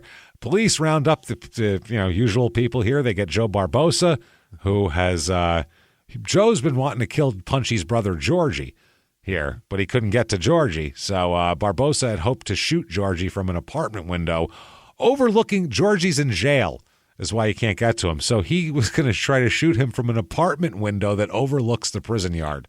Going to get him while he's in jail. Going to shoot him from an apartment window. Holy shit. Which is fucking crazy, though. The problem is this guy would never go outside or leave his cell because he was afraid people were going to kill him. He was smart. So anyway, once they figured out they couldn't get him, they figured we'll get Punchy instead. So that's what happened. They got Punchy, and Joe the Animal was the planner of the Punchy deal here. And also Joe Barbosa's car fit the description of one of the vehicles used by the killers as well. So that's not good. When they searched Joe's car, when they found him and searched his car, they found a suitcase filled with wigs and makeup. He told the cops, Barboza, that the case had been left behind by a girlfriend of his who works as a showgirl and an actress. Yeah. They interrogated him for 11 hours until several female witnesses were brought in at the hope that they could positively identify the killers. Barboza's asked, like the one-way mirror lineup he's asked to do, the typical one of those. He's asked to do that. They told him to stand still, but he wouldn't. He instead paced back and forth, and he knew the people were on the other side, so he'd growl and walk up to the window and go, "You better be fucking sure. You better be fucking sure if you're going to pick me out," scaring the shit out of these people. Yeah. So all of them said, "No, I'm not sure that's him. I don't know. I can't say for sure." Did you hear him? I'm not sure. I'm not sure. At this point, the FBI director, J. Edgar Hoover, in 1965 said, quote, "Joseph Barboza is the most dangerous individual known to us." J. Edgar Hoover knows very well who he is. That's crazy. So he's the most dangerous person that we have amongst all the people in this country. That guy. Scary. Holy shit, man. It's pretty fucking interesting. So, October 1966, he and 3 local hoodlums are arrested on weapons charges while cruising the combat zone in Boston, they called it there. His accomplices were released on bail, but Barboza had his bail set at $100,000, which he couldn't afford. Uh-oh. So he's like, fuck. And nobody from the Patriarcha crime family came down to post his bail. No, and we've gotten rid of him. Well, yeah, and they like that he's in there, and he even heard from some of the cops that he knew that it was the family that actually tipped the cops off about him. They wanted to get him put in jail, to get him away from here. So 2 of his associates, a Bratzos and DePrisco, they went around trying to raise his bail. They're trying to raise cash for his bail, right? Mm-hmm. So 5 weeks later, they've raised $59,000 in cash for his bail. Yeah. And while they're in the process of doing this, they're at the Nightlight Cafe, and they are killed there. Right. They're killed there here. They were basically they killed the guys, found $59,000 on them, so that's that's cool. Yeah. Put their bodies in the back of Bratzos' car and dumped it in South Boston, and basically tried to say it was Irish gangs. Just dumped it there. I was like, must have been those fucking Irish. You never know. You know them. So, but another mob associate named Joseph Lonzi tipped the cops off about the murder, and there you go. The FBI, at this point, really tried to turn Barboza informant because they know how much he knows, and it's a bunch of stuff they really need to figure out. But Barboza instead is sentenced to 5 years at Walpole on a weapons charge. They can't get him to flip. So, in the summer of 1967, basically, Steve Flemmi went and met with Joe and told Joe that one of the underbosses, not Tamelio, the other one, Anguilo, and his brothers had planned to kill him. Okay? They said they think that you're going to flip and they're going to kill you, and all this type of shit, right? They're killing people that are trying to bail you out. You're certainly in danger. You're in a lot of fucking danger. So the government at this point steps in and goes, we hear that they want to kill you. Yeah. Now, unbeknownst to the gangsters, they had the FBI had a lot of what they called gypsy wires set up. Yeah. These were wires that weren't court ordered. These were wires that they couldn't use anything said in court or anything like that because they weren't authorized. They were illegal wiretaps is what they would do. What do they do with those? Just to help them? They know what's going on now. Yeah. They know now if you hear what's going on, now you know how to legally look for things, and you can just say, you can make something up because that's what they did. So they had a lot of places tapped, and they had a gypsy wire in Patriarcha's office. Mm-hmm. So they go, look, they're going to kill you. We'll tell you what we'll do for you. We're going to put you in this new thing that we just came up with. You can try it out, called the Witness Protection Program, okay? Yeah. You be a witness, and we'll take your wife and kids, and you'll be protected. They'll be protected as long as you testify. They even promised to set him up in his own restaurant and to get him plastic surgery to change his appearance to protect him as well. Pretty good deal. That's not bad. Not too bad. By the way, they do none of those things. They didn't give him a restaurant. They didn't get him plastic surgery. They kept no promises here. So June, he says, all right, fine, I'll do it. That feels illegal. Oh, yeah, they did it all the time. Promise you shit, not give it to you. Is that not illegal?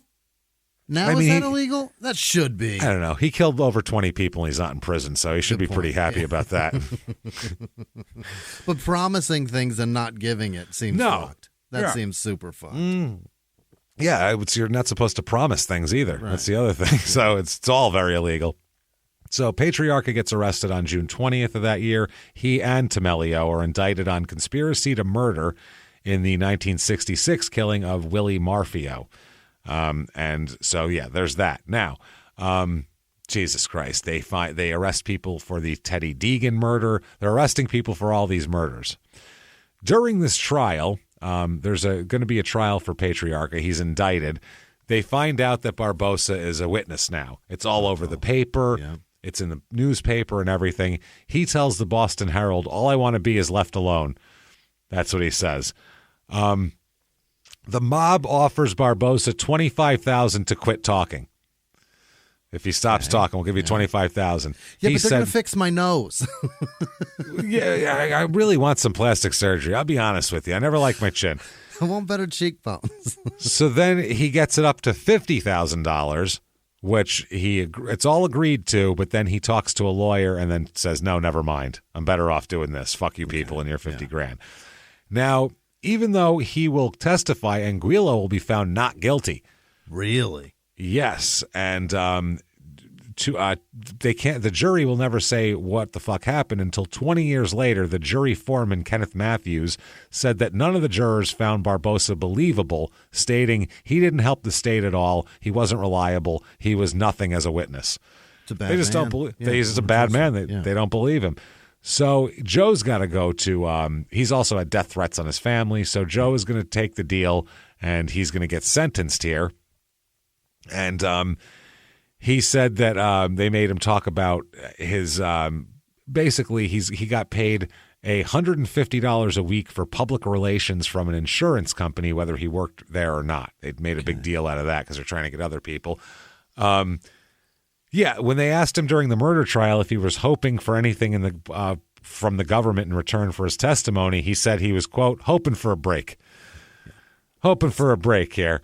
Then he got in an argument with a defense attorney during his testimony, and he said, I'm only doing this because they threatened my wife and kid.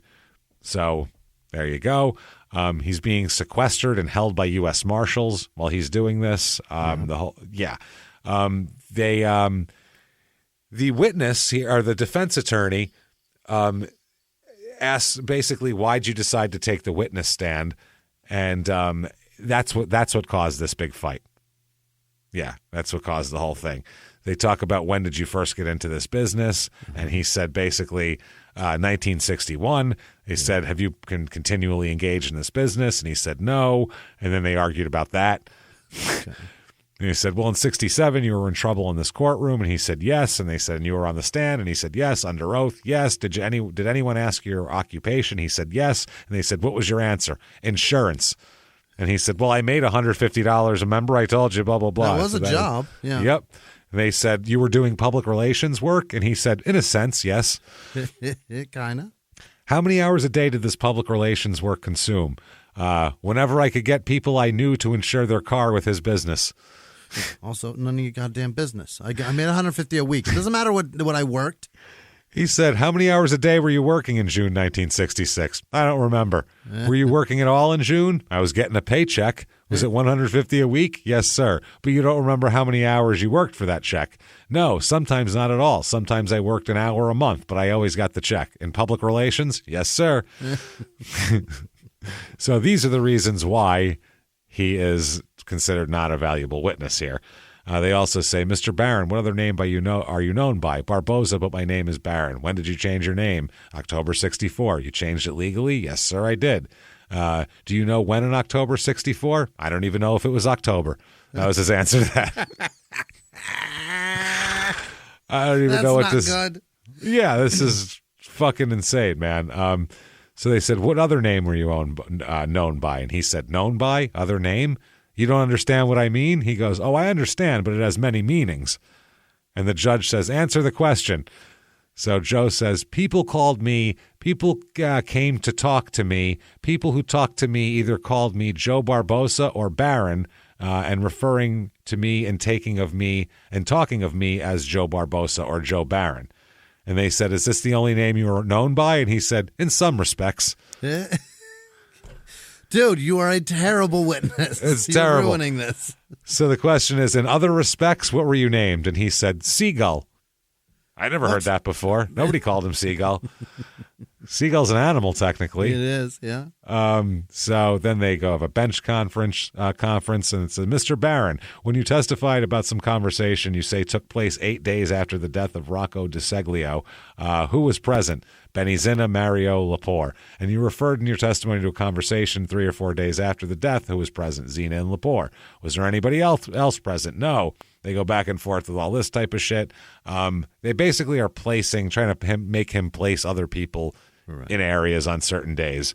So they say, you were told of a conversation, yes, and you were told of a subsequent time when you were there and had a conversation, yes. You made 2 visits, yes. What was the date you made the visit to Mr. Anguilo's office? Either the 13th, 14th, or 15th June of 1966. You don't have any trouble remembering the evening of the 15th, do you? No, sir, he says. They said, but the conversation you say you had with Mr. Anguilo, the best you can do is 13th, 14th, or 15th. Now, I guess he said he realized that he was accusing himself of a crime and conceded he had been told he would not be indicted if he testified. So basically, he's putting himself in crime scenes that he might not have been there for because they're telling him that he's got immunity for it, is what they're saying. He also admitted to writing letters in prison in 1967, indicating a concern at the sentence if he gets convicted as a habitual offender. So, yeah, he said that basically he thinks he's trying to get out of a long prison term here, and after all this testifying, he's given you, sir, may fuck off 1 year in prison. But that also includes time served, so it's going to be way less. So he's going home, yeah. He's basically going home.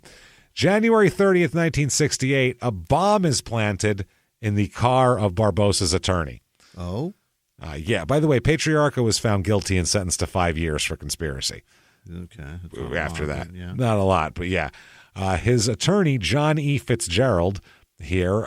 By the way, later on, he'll become a Rapid City, South Dakota judge for the 7th Circuit, which is federal judge. He will have his car blown up, and the attorney loses his right leg below the knee from this blast. Holy shit. I'll show the picture. I'll make it one of the pictures on social media because it's crazy. It's crazy looking. So they move Barboza all around from Thatcher Island to Fort Devens to the junior officers' quarters in Fort Knox, Kentucky. All these different safe federal places where nobody can get to him, basically. Devens is crazy. Yeah, he owned a German Shepherd, and while he was at Fort Knox, he would walk his dog with a member of the military police who will become a future corrupt FBI agent named John Morris. That's where he meets him. Jesus Christ. In May 1968, The Deegan trial began after 50 days of testimony and deliberations. That's a lot. That's when the jury came back guilty, and that's when Patriarcha gets 5 years. Okay. So Joe gets paroled in March of 1969.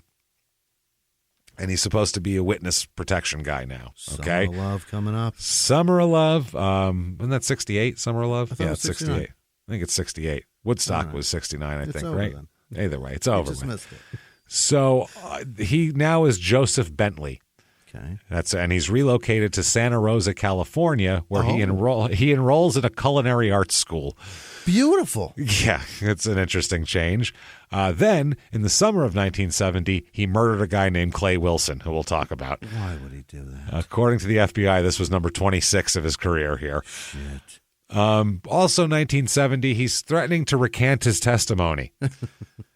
He's saying that basically they're saying that, okay, here we go. There's a motion filed with the Suffolk Superior Court that states that Temelio's conviction was obtained in violation of process of the 14th Amendment of the Constitution. They said because Barron is now recanting. They said basically what the press is saying that this is just like he's trying to fuck the federal government. What he said was actually true. The government's like, no, he's just trying to fuck us over now by saying it's not true. Yeah.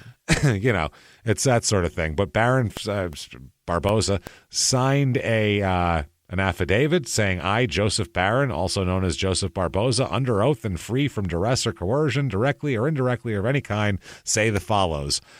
1, that I am the same Joseph Barron, also known as Joseph Barboza, who testified in the trial.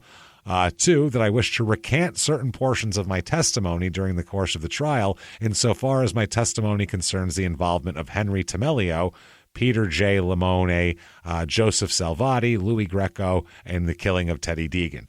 3, that the testimony I now offer to give concerning his death will be the whole truth as known to by me. Mm-hmm. So, the murder he does here, Ricky Clay Wilson here, he will end up being bound over in Superior Court and arrested for this. This Ricky Clay Wilson's a 26-year-old Santa Rosa heavy equipment operator. Oh. Yeah. Mrs. Wilson, his wife, said she and her husband and Joe and another woman went for a walk the night of July 5th, 1970, near Glen Ellen. She said the men were walking in front when she saw a flash. She said she and the other woman turned and ran and heard 2 more shots as they ran. Then she said she went home and took some medication and went to sleep and never reported the incident. Went home after hearing shots, took some medication, and went to bed. Yes. That's what I'm saying. Her husband was killed in front of her. God. The 2 men were walking in front, the 2 women in behind. She said she saw a flash, then heard 2 more shots, and rather than go, hey, are you okay? She just ran away, took some medication, and went to sleep. Run for your life, motherfucker. They're trying to kill us. And left her husband dead in the street. Wow. That's fucked up. That is really fucked up. She did not like him. I guess not. She said she was asked by his parents on several occasions before the body ends up being found 3 months later. What? That she didn't know where he was and didn't know anything about it. Oh, yeah. I mean, yeah. She ends up being a prosecution witness later. Uh-huh. They said, hey, why wouldn't you report your husband's death that happened in front of you? Right. And she said that before his death, that Barboza and her husband had been arguing over about $100,000 worth of stocks and bonds, which her husband said was buried in a tin box in the area. She said that a few hours before the shooting, he uncovered the box and gave it to Joe Barboza, who came in, got it, and stomped out of their house. So, yeah, they said then they were going for a walk. His body was found in a shallow grave 3 months later. Shit. That's fucking crazy. Sheriff's officers said that the mysterious stocks and bonds referred to were probably part of a $300,000 security big burglary from a residence in Petaluma 2 years before. None of the bonds that were ever recovered, including any of the ones that were in the house. Wow. So this fucking guy, Jesus Christ, man, anybody around him is just in danger. Like the guy said, I don't want to drive across a bridge with him alone. Right. I don't know what's going to happen. I mean, you got to, Jesus Christ. I feel bad for people who are making the guy a sandwich at the sandwich shop. What if you don't even know when you fuck up and you put like tomatoes on? He said no tomatoes. God forbid He'll kill you for mayonnaise that. on it and ruin the sandwich. I'll kill you over that. So this guy will bite your face off over that. Yeah. I mean, I see that as I see that as fair, though. You ruined my sandwich, I get to take a chunk of your face. That works, fault. I think. No fault there. Either way, I mean, God, you feel bad for these people, but not nearly as bad as I feel for Joe Barboza, Director of Finance and Grant Administration at the American Academy of Addiction Psychology in Providence, Rhode Island. In Rhode Island. In Rhode Island. Joe Barboza, product specialist at Speedline in Westport, Massachusetts. Uh-huh. So let's keep it up. Joseph Barboza, photography at Barboza Photography in Pahrump, Nevada, outside of Vegas, in the middle of nowhere. That's like Live PD where Nye County is there. Joe Barboza, principal owner at Aim to Please Renovating. Aim to please or kill. Aim to kill or please. In Houston, Joe Barboza, delivery driver class A / stock handler, Pawtucket, Rhode Island. Really? Wow, I think you're just a driver, friend. Yeah. Joseph Barboza, Bachelor of Applied Science, BASC at Rhode Island College University, some shit in Cranston, Rhode Island. So many in fucking New England. So many. That's why I thought it was fun, because that's where Portuguese people are from, is New England. Remember Family Guy for a couple of years? That he was a fisherman and he had Portuguese people. That's right. And later on, they made a joke about it, going, "No, nobody knew what Portuguese people were, so we had to get rid of them and give me a new job." So the trial for this murder lasts 9 weeks. Wow. 9 fucking weeks, man. It's crazy. It's going on and on. After 9 weeks, he stops suddenly and decides to plead guilty. Fuck it. Never mind. Bad, yeah. Second degree murder. It was almost the whole trial. Yeah. Yeah. It was almost the whole trial, too. The judge immediately sentences him because they said that, I heard the whole trial. I don't need a sentencing report and all that. So, when he pled guilty and everybody was leaving the court, he turned to the chief deputy district attorney and shook his hand and said, "No hard feelings." Great job, man. And the DA said, "Okay, Joe." And just shook his hand like, "Great. Don't bite my face off, please." The public defender said he advised Barron to change his plea over the weekend. He said, in my opinion, it was in his best interest of Mr. Barron to plead guilty to second-degree murder. He said it was a move against a risk that the jury might convict him of first-degree murder. He said, "I had to explain to Mr. Barron what my opinion was. He was somewhat hesitant at first. He was still hopeful of an acquittal." Uh-huh. Barron, though, once he pleads innocent, he writes a letter to the newspaper maintaining his innocence and saying why he pled guilty. He says, quote, "I am innocent of any willful intent to harm, hurt, or kill Clay Wilson. But my past affiliations with the Mafia, my status of that as an ex-convict, which caused me to hide the body of Clay Wilson, prompted by 2 other people." So he said, "I just hid the body because they told me to. I didn't kill him, but I've touched a dead body. I did hide the body." Jesus. He said, "Considering these 2 major factors, they were too much in my mind and that of my attorneys to overcome in the hands of a jury deciding my fate." He then called his lawyer one of the best trial lawyers in the country. And he says, "I have no animosity toward the DA's office in regards to their prosecution. In fact, the DA's office is a credit to the people of Sonoma County." Fascinating. That is fucking hilarious. Interesting. The DA said, or one of the DAs said, "I feel the defendant was justly convicted. The plea removes any possibility of a retrial on appeal and a hung jury, both of which were distinct possibilities." So, yeah. They said, "We felt that a reasonable doubt was created, whether it was willful, deliberate, or premeditated in terms of the killing. So who knows what could have happened." So he pleads guilty. Yeah. He is sentenced to, how many times has he pled guilty to things and been convicted of things, violent things? Terrible things. So many terrible things. He is sent. So this is a murder, second-degree murder. This should, what do you think here? 30 Life? years, yeah. You, sir, may fuck off. 5 years. No. Does New England only give out 5-year sentences? This is in California. Oh, yeah, that's right. This is Folsom, Sonoma County. 5 years in Folsom. Wow. Here. Yep. While there, he wrote poems about the Mafia. Yeah. And I couldn't find them. I want them so bad. I can't find them. Maybe if I had more time, I could have somehow found his autobiography, which has been out of print for 40 years. Yeah. I don't know. And maybe it was in there. I hope they're awful. It's a gangster who's been punched in the head constantly. What do you think his poetry is? His Roses prison are red, poetry. Violets are blue. I shoot your head, nothing but goo. I shoot your head, it's full of goo. There you go. Yeah, I was going to say. On the wall shoot is your goo. head, it looks like a plate of gabagool. There you go. Which I don't know nothing about because I'm Portuguese, but that's okay. So 5 years, he writes poems. Boston's Gang War is one of the poems. Yeah. By the way, in the 60s, there was a huge gang war with people getting killed all over the place. That's why in the mid-60s, he was a good guy to have around because he was muscle. But then once the war became less with each other and more with the FBI, you didn't want this guy around because he was too much trouble. The heat, right. Exactly. So he also wrote The Mafia Double Crosses is one poem. A Cat's Lives is another poem. Okay. And then The Gang War Ends is another poem there. Oh, boy. So then it comes out that while working for the FBI, Agent H. Paul Rico, remember him that he met when he was an MP, helped to frame Joseph Salvati, Peter Limone, and Louis Greco, as well as Henry Tamelio for the murder of Deegan. Mm-hmm. Okay? Out of the 6 people convicted of murder, only Ronnie the Pig Casesso and Wilford Roy French were actually involved and present in the alley where the murder took place. Yeah. Agent Paul Rico had offered French and Casesso leniency if they would corroborate Barboza's false testimony. They refused the offer, and when French was threatened with the death penalty, he responded by telling Rico to, quote, warm up the electric chair, pal. Fuck you. That's a gangster. You better fucking do it. You'll get the death penalty. Well, warm up the electric chair then, asshole. Get the seat warm for me, would you? Wow.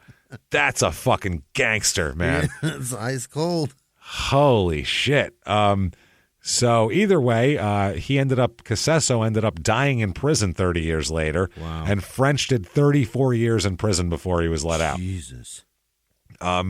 An enforcer named John Morderano became a government witness in 1999 after learning that both Stephen Flemmi and Whitey Bulger were FBI informants and had been delivering, obviously, information about the mafia. That's why I know Flemmi's name, because Flemmi he's the Bulger guy. Flemmi and Bulger went back and forth in court arguing with each other. Yes. It's the funniest shit on earth. 2 old-ass men. Calling each other rats and stupid. When they both are. Yes. They were totally both rats. They're both pieces of shit yelling at each other. It's fucking amazing. So in his plea agreement, he told the DEA, the Drug Enforcement Administration, that Barboza had admitted to lying about the men convicted of killing Teddy Deegan. Martorano also revealed that Vincent Flemmi had admitted to murdering Deegan.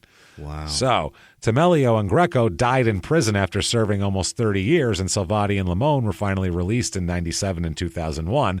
The families of Greco, Tamelio, Salvati, and Limone filed lawsuits totaling in excess of $1 billion against the federal government. Holy shit. Because they set it all up that way. Yeah, will you lie? Will you lie? And and it came out that it's positively a fact that Rico was a crooked agent and was doing all this type of shit. So, in 2007, U.S. District Judge in Boston found the Bureau helped convict the 4 men, and the U.S. government was ordered to pay $100 million in damages to the 4 families. To gangsters. To 4 gangsters' families, because they didn't kill that particular guy. Wow. Yep. Now, back to Barboza here. In August of 73, he applies for parole. While he's serving his California sentence under protective custody in Montana. Okay. So that's in a federal facility there. He receives approval of the Montana Parole Board because he'd been transferred after his life was threatened in California. Yep. So California authorities decided to conduct their own inquiry, and during 1973 parole hearings, those who testified in Barron's behalf were attorney Edward F. Harrington, former head of the U.S. Justice Department strike force in New England. Mm-hmm. He got him to testify. He was characterized by federal authorities as having close ties with leaders of organized crime and was perhaps the most important witness developed in recent years, even though it was all a lie. Yeah. He claims there's a standing contract for his life, and he's offered and said he was offered $500,000 by organized crime to recant his testimony. Yeah. So October 30th, 75, he's released from prison. there. He moves into a $250 a month apartment in San Francisco under the name Joseph Donati. Jesus. He takes the last name from some twin brothers he knew. He ends up basically being befriended by a guy who used to live in Boston, James Chalmers. Okay. That led to Gennaro Anguillo, who was acquitted, finding out where Barboza was. Because that guy knows people. He knows people, and he told. So, and I'm sure there's dollar signs on his head. Yeah. So on February 11th, 1976, Barboza left Chalmers' San Francisco apartment. As he was walking to his car, he's shot 4 times by a shotgun at close range. Ouch. Joe the Animal. He's armed with a .38, an unregistered .38, of course, but he never had a chance to even pull it. Must have never seen it coming. So he is killed on February 11th, 1976, is Joe the Animal Barboza. On the street of San Francisco. On the street. It was an empty street. His former attorney, or his attorney at the time, was F. Lee Bailey, who is the famous drunken, disgraced, and also very prolific defense attorney. He was one of OJ's attorneys. So he says about Barboza's death, quote, "With all due respect to my former client, I don't think society has suffered a great loss." Probably true here. He was kind of a bad guy. Yeah. Ilario Zanino, was he's an enforcer for Anguillo, Gennaro Anguillo. He was overheard on a hidden bug saying that it was J.R. Russo who killed Barboza. He described Russo as, quote, "a genius with a carbine." And he is buried in South Dartmouth Cemetery in Dartmouth, Massachusetts. And I guess that day Barboza had been at lunch with somebody, and he said he was worried for his own safety. He applied for seaman's papers so he could leave San Francisco. He wanted to get out on a boat and just go fish? Just go out somewhere. He told his friend that he knew someone was after him and that someone was going to try to kill him. And 3:35 is when he got killed. Over lunch is when he said it. One woman heard 2 loud bangs and looked out her front window. She saw the van double parked in the street by the car. She saw one man leaning out of the right window with a shotgun in his hands aiming at Barboza. She heard another bang and the van drove away at high speed.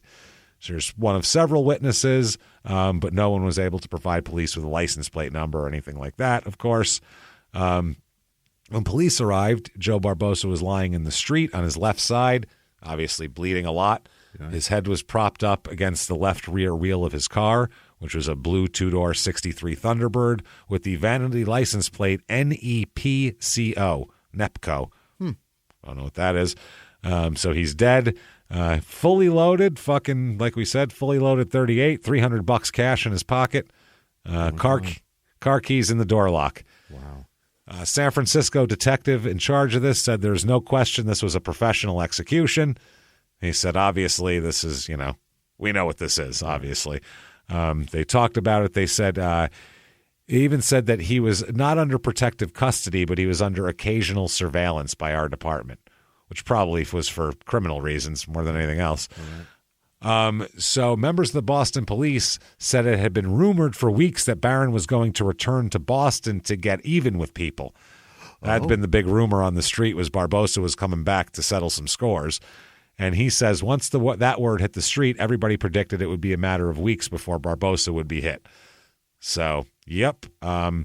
That's no one called claiming the body, they said afterwards either. Is that right? Yep. He told a friend minutes before, like we said, before he was shot. They said that basically that someone might have gotten about $500,000 out of this, is what they found from the. Yeah. That's how big of a price was on his head here. So FBI stats, like we said, 26 they know of. Here are 11 that were positive of because they were litigated. Right. But they know of 26. Harold Hannon in August 4th, 1964. This was a revenge for a murder of one of his friends. And then he killed his friend Wilford Delaney also. Ted Deegan, who we talked about. This was revenge for the robberies. Romeo Martin, who we talked about. Ed McLaughlin, October 16th, 65. He was a rival gang leader. We talked about the McLaughlin guys. Raymond DeStasio, November 15th, 65. Wouldn't pay a debt of $15,000 to the family. So they killed him. By the way, when he was a collector, when he would collect for people, he'd say like he had a certain amount of time. Like after 2 weeks, he'd start beating you up, punching you. And he said after this many weeks, whatever it was, 8 weeks or 9 weeks, it was a very specific amount of time, he'd start stabbing you then. Oh, my God. He just got to stab you in the arms and the legs, just stab you up a little bit to let you know we mean business. Just give you a few stab wounds to think about. Holy fuck. John B. O'Neill, because he witnessed D'Estasio's murder. He was the guy getting cigarettes out of the machine. Cornelius Hughes, who's a rival gang member. His friend they called him Sammy Linden, Samuel Lindenbaum. He was with him that day, so he got killed as well. Stephen Hughes in 1966, and then, of course, Clay Wilson. Yeah. So in September of 1983, Joe Barboza's name comes up again as racketeering indictments are handed down by a federal grand jury in Boston. And here the indictment is for Anguilo, who's the guy who we're pretty sure had him killed. All this type of shit. Agents also were determined to solve the murder of Joe Barboza, even though Barboza was careless and violated the protection rules. The Justice Department felt like they needed to figure out who did this so they could tell people in the future you won't get whacked under witness protection. Mm-hmm. So, after the murders, they got some information through two other murders, Bratzos and DePrisco, who are two of his friends. They ended up finding some stuff from that. They ended up investigating the Barron murder as a civil rights case because, he was a witness who was killed. They maintained Barron's rights were violated when he was slain because he had a constitutional right to testify against the New England Underworld organization. Good Lord. But the statute of limitations in the civil rights case expired in 1981, and the Justice Department had to find it another way. They get the Chalmers guy who told on him, the guy whose apartment he was at. He pleads guilty in February 1979 to conspiring with others to deprive Barron of his right to testify and was given a 5-year sentence, but he wouldn't identify his co-conspirators as well. Okay. So Joseph A. Russo, the guy who we heard on wiretaps did it, described by law enforcement as an organized crime figure who operated in East Boston, was also named in a subpoena to appear before the West Coast grand jury, but at the time FBI agents couldn't find him there. So either way, everybody pretty much ends up getting killed in this whole thing here. One guy here who was a manager of the lounge admitted he was an accessory after the murder of Bratzos, and that doesn't matter. Okay, 1985. James N. Chalmers, the guy who's the last guy to see our guy here, testifies in a racketeering trial that basically he finally began cooperating with investigators in July 1979 after lying to FBI agents for years while a paid underworld informant. He better fucking be careful.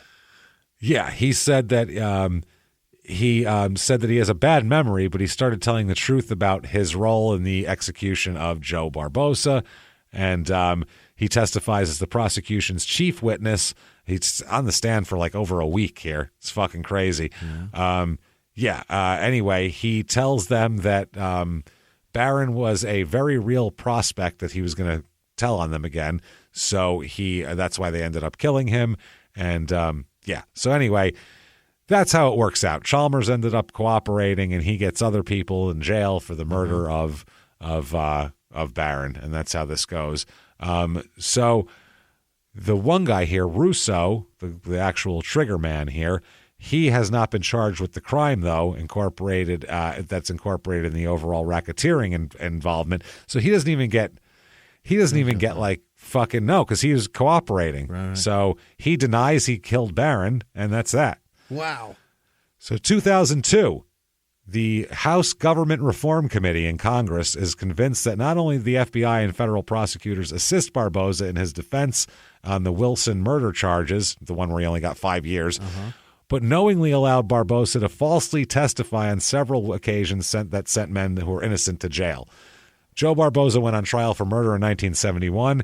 Here you have a mob hitman. The FBI believed that he'd already committed 26 murders. The evidence against Barboza in the 1971 trial was overwhelming. The detectives and even Barboza's own lawyer testified that it was a slam-dunk capital murder case, and the FBI pulled out all the stops to try to help get Joe Barboza off. They flew out to California. They worked with the defense team. They testified on Barboza's behalf. Wow, that's fucking crazy. So they had all of these fucking hearings and the Justice Department trying to figure out who the fuck is crooked and all this type of shit. And they end up, that's when the RICO guy testified in front of Congress and all that. They said they were worried that if Barboza were given death for the Wilson murder, that he'd recant his previous testimony, so they wanted to help him in any way they can. The better they treated informants in the witness protection program, the more people would join them. This they made perfectly clear to me at the time. That's what a lawyer says. So basically, if they're with us, they can kind of do what they want because we want people to know that's part of the draw. Hey, if I go with them, not only will I not go to prison for this, but in the future, they'll help me get out of other shit that I'm going to get into. Because I'm going to fuck up. I'm going to fuck up. So, yeah, they said at the end here, this hearing said Joe Barboza was a cold-blooded killer.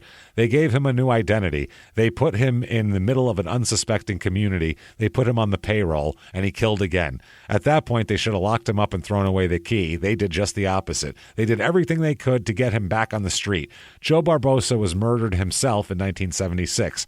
I have to wonder, if he hadn't been killed, how many murders would they have let him commit before the Justice Department decided to rein him in? Excellent points. I don't know. Ask Sammy the Bull Gravano, who fucking hundreds did probably. Tons of shit after that. So 2000, I'm telling you this to show you the difference between them. Remember Donald, his brother? Donald didn't die till 2015. Wow. Think about how much longer that is. An extra 40 years he got out of life. Yeah. He was 86 years old. Jesus. He was the business agent. He was a fish lumper. That's what he did. Yeah. I guess I did something with fish. Prior to becoming the business agent and financial secretary of the New Bedford Fish Lumpers Union, Local 1479 ILA, includes the chief fish weigher of the city of New Bedford. There you go. Donald was also president of the Southeastern Labor Port Council and president of the Santo Cristo Club. He was married for 60 years. Wow. Yep, and kids and all this sort of thing. They have 2 kids. There you go. So that's the difference. One went the one way and one just became a regular guy who was married for 60 years, had a nice union job, and went home at the end of the day. Yeah. That's so different, diverging paths. Anyway, that's Joe the Animal. What a Barboza. story. Holy shit. Got to get any kind of gangster who played sports. We obviously have to talk about them. That's a better story than so many movies. Why is that? They made a movie about that. Did they? They were trying to in 2018. One. I don't know if they ever got it, but it's a great story. It is a great fucking story. Just his childhood's crazy. It's insane. It's wild. So anyway, that's Joe the Animal Barboza. Like we said, coming in hot for the last couple months of this show because 26 murders is pretty hot to come in with, I think. So that's what we're doing. If you like the show, tell the world about it. Get on Apple Pod, whatever. I don't care if you fucking leave a review or not. Doesn't really matter. Yes. Don't have to leave a review if you don't want to. We don't care. Either way, you can follow us on social media at Crime and Sports on Twitter and Facebook, at Small Town Murder on Instagram. Another thing to do, head over to shutupandgivememurder.com right now. Get all your merchandise. Get your tickets to live shows. Get your tickets to October the 27th. Coming up, virtual live show, Halloween spectacular for Small Town Murder, not for Crime and Sports. But we are going to be just like a regular live show, except you're in your living room. Right. Come see us and hang out with us. And it's available for a week after that, so you can watch it over and over again. You can do whatever the hell you want with it. It's gonna be but great. Do it. Hang out with us, and you can get those tickets at shutupandgivememurder.com or moment.co/smalltownmurder. Either one of those. Patreon is something you need. Not you want. You need. You need to have it. $5 a month or above, whatever you want to do, but $5 as the minimum. It gets you Everything. It's a cup of coffee, man. Yeah. A cup of coffee gets you not only a huge back catalog full of bonus episodes that will take you a while to binge, but new stuff all the time. Every other week, you're going to get 2 new episodes, 1 crime and sports, 1 small town murder. Even after crime and sports ends, it will live on Patreon forever, or for a long time anyway. So do that. Get in there. This week, what we have, number 1 for crime and sports, we're going to talk about one of the more tragic stories in sports history. Yeah. The story of Len Bias, who was a number 1 overall NBA draft pick in I think it was 86, and he was like an undisputed, this guy, it's going to be him and Jordan are going to be the two. I mean, he's going to be a top 5 player immediately. And the day he gets drafted number 1 overall, he goes out that night to party and celebrate and overdoses on cocaine and dies, has a heart attack and dies. One of the craziest things of all time. Yeah. We'll talk about that. And for small town murders, we are going to talk about the difference between real life Jeffrey Dahmer stuff and Netflix thing. Yeah. Now, the Netflix special, I think they did a good job as far as filmmaking goes and as far as acting goes and everything like that. Terrific job. The story, though, is very loosely based on what's going on. They created characters that didn't exist or mashed 2 into 1 and then made them have a whole other role in the story. There's a lot of weird stuff, so we're going to talk about it all. Out of control. There's a lot going on there. So we'll talk all about that. That is patreon.com/crime and sports. And, of course, damn it, you will get a shout-out, which is going to take place just a moment here, because we got to thank you so much for what you do for us, and we do appreciate it. That said, I think I need to hear the names of the most wonderful people going. Jimmy, why don't you lay into me and hit me with those names right fucking now? This week's executive producers are Roy Kuntz. It could be Kuntz. I don't know. What are you going to say? Gary Friedman, thank you so much for Roy Kuntz. Roy Kuntz. Gary Friedman has been giving us money for years now. And Gary's a good dude. I got to say thank you. Appreciate you, man. Gary. Katie, and there's no fucking way I'm saying this right. Sicanyano. What? I'm sure you're on the money, Jimmy. There's a G in there, and Sicanyano. You're on the money, dude. Robin, maybe, I believe. Andrea Clark, Gulam Shamulzi. I don't know if that's real. Nate at the Gold Standard Maintenance, and also Sharon Lee Jones. Thank you guys so much for everything you do. It's really more than appreciated. You guys are amazing. Thank you. Other producers this week are Yeti Shetty and JB in Canada. Zoe Bednasak. I see you, Zoe. Keep going. You're doing great. Wee Willie Keeler and his wife Mildew. Mark Ratner and Damone. Peyton Meadows. Peyton's been around for years thank also. You so and much. Brendan Abels. Thank you guys. Hey, Brendan. We love Brendan Abels. Carla Horner. Listen to episode 61. Do you remember that one, James? Whoops-a-daisy. Kurt Olson, and also thank you, officer. Unnecessary shower scene in the Allentown video. Tia Churchill. Men's asses, yeah. Jimmy's Tijuana stripper. The guy from MASH who looks like Killer Khan. I don't know who that is. Which one looks like him? I'm not sure. I think they're making a joke that a lot of people do because they're in Korea. Got it. Killer Khan was an Asian wrestler. I will move along. Cheyenne Iman. Andrea Fellows. Stacy Heben. Janice Hill. George Jefferson's first dollar earned from dry cleaning. Jen Parada. He's made a lot of money. Jen Parado, Megan Stanford, Caitlin Peterson, Pamela Catherine, Ethan Banks, Robin Vergari. That's not right. Vergari is probably right. Jamie Steves, Dylan Barber. It might be Jaime also. Christy Brewer, Aggie Music, Eric C., Christina Lutz, Samantha with no last name, Robert Johnson, Haley, I think, Piran. Oh, boy. Piran Dozy. Hang with it, Jimmy. You got this. Kyle Irie, Sophia Petrio, Christy Waters, Zach DeBlansack. Ryan Wilson, Victoria Hohenwarder, Warder, like people say it in what is it, Pennsylvania? Warder. Is that Philly? It's Philly. No, it's Pittsburgh, right? Is it kind Philly? of more? It's Pennsylvania. Yeah, who knows? Warder Rice, Lebanon James, Amanda with no last name, Crystal Viramontes, Arabia Breakfield Dinger.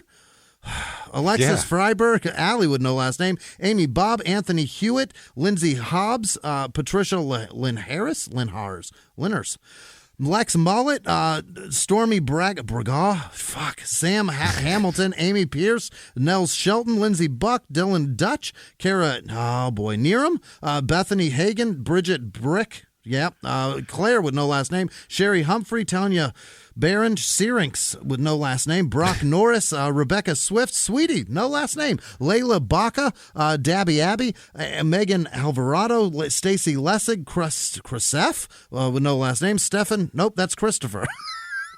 Okay. DeCozert, Patrick Cadian, James Cornelson, Andrea Morrison, Kimberly George, Dave Schaefer, Chrissy With. That can't be right. That's a fucking miss. All right. Aaron Lowry, right. Luke with no last name, Brett Bias, Jesse Sandlin, Kimberly Barnes, Lucy Kraft, Michael with no last name, Luke Tyrell, Jessica Ivory, Johnny O'Hara, Dan Morris, Ann Quackenbush, Dana Penny, Brittany Proctor, Michelle Conliff, Melanie, nope, that's Molly, Landeck, Stephanie Tell, Melissa with no last name, Amy Johnson, Geggy with no last name, Emily Leone, Alex Schultz, Melissa Alpert, Madison Holly, Caitlin Walker, Julia Condon maybe, Brandon McPherson, Chase Stanley, Mikkel with no last name, Sammy Woods, Emily Blackwell, Christina Miranda. Those are two different people. Lucas Prasha, Bendu Simpson, Kimberly Cooper, Savannah Veltman.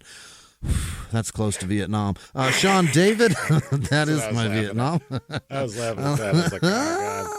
Elizabeth Schmidt, Chandler Kafode, Madeline Crumbus, Laura Zelnio, Charles Gies, Shlomo Dean, Zane Bohey, Patrice Dotriev, Dalton Luna, nice. Rebecca Kaufman, Daniel Morgan, Menzie Chase, Katrina Perez, Jen O'Regan, Patricia Mozina, Chantel Forster, Luke Messmer, Hari Patel, Steve Foost, Denise with no last name, Connie Bennett, John Phipps, Sean Neuenberger, Neugebauer,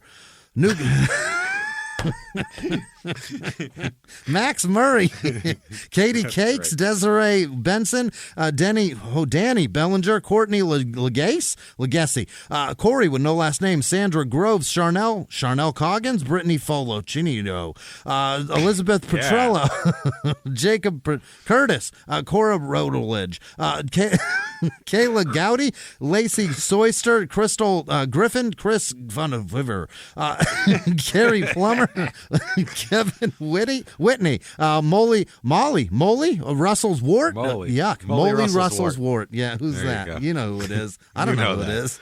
You know Uncle Buck fans. Oh, that's where it's from. Danielle Russell's Willie. Wart. Cynthia Romero, Nikki Lee, Sharon Ross, Sandra Rowland Backward, what?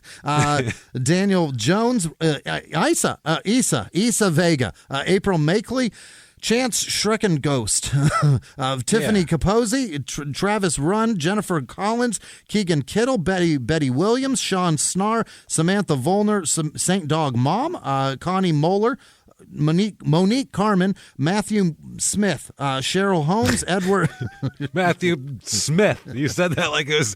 I expected this long Italian last name. You're like, not a thing. Smith.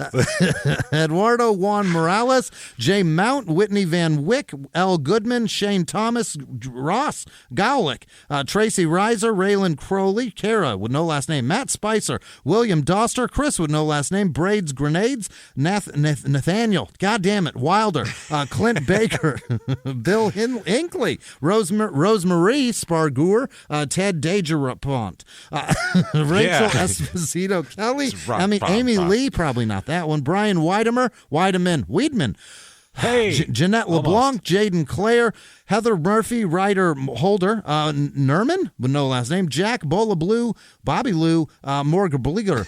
Are you just making up sounds now? I think so. Anna Karina Castillo, Charles Theis, Beth Whitaker, Santayana, Sonny Carter, Santayana, I think that's right.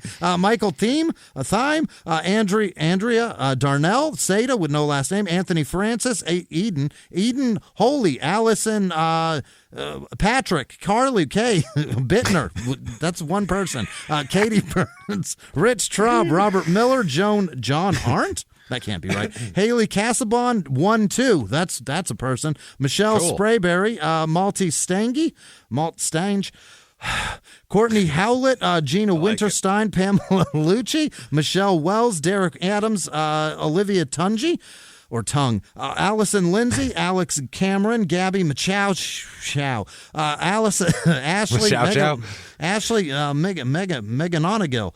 McGonigal. That's it. Leonidas' mom, Nicholas Carter, probably not that one. Christine Heck, Alessandra Pildner von Steinberg, Andy Scorfield, Craig Hunt, Josh with no last name, Logan Peterka, and Melissa Elrod. And all of our patrons. You guys are amazing. Thank you. Thank you so much, everybody, for all that you do for us. Yeah. God damn it, do we fucking appreciate it. And we're going to keep pumping out the Patreon goodness, and hope you keep loving it, because we love doing them. So lots of fun. Thanks for everything. Thanks for hanging out with us. Like we said, it's going to be crazy. There's going to be no kind of, that was the right story. None of that shit in the next couple months. It's all crazy stories. Movie-worthy. Movie-worthy. These are all going to be short movies, or long, actually. This is a long movie. Either way, we're going to do that. You want to find us on social media, very easy to do that. Either Google search Crime and Sports Podcast hosts, or you can just go to shutupandgivememurder.com, where everything is there. Links to all that shit. Come find us. Hang out with us. Keep coming back for a little while anyway. And live from the Crime and Sports Studios, we will see you next week. Bye.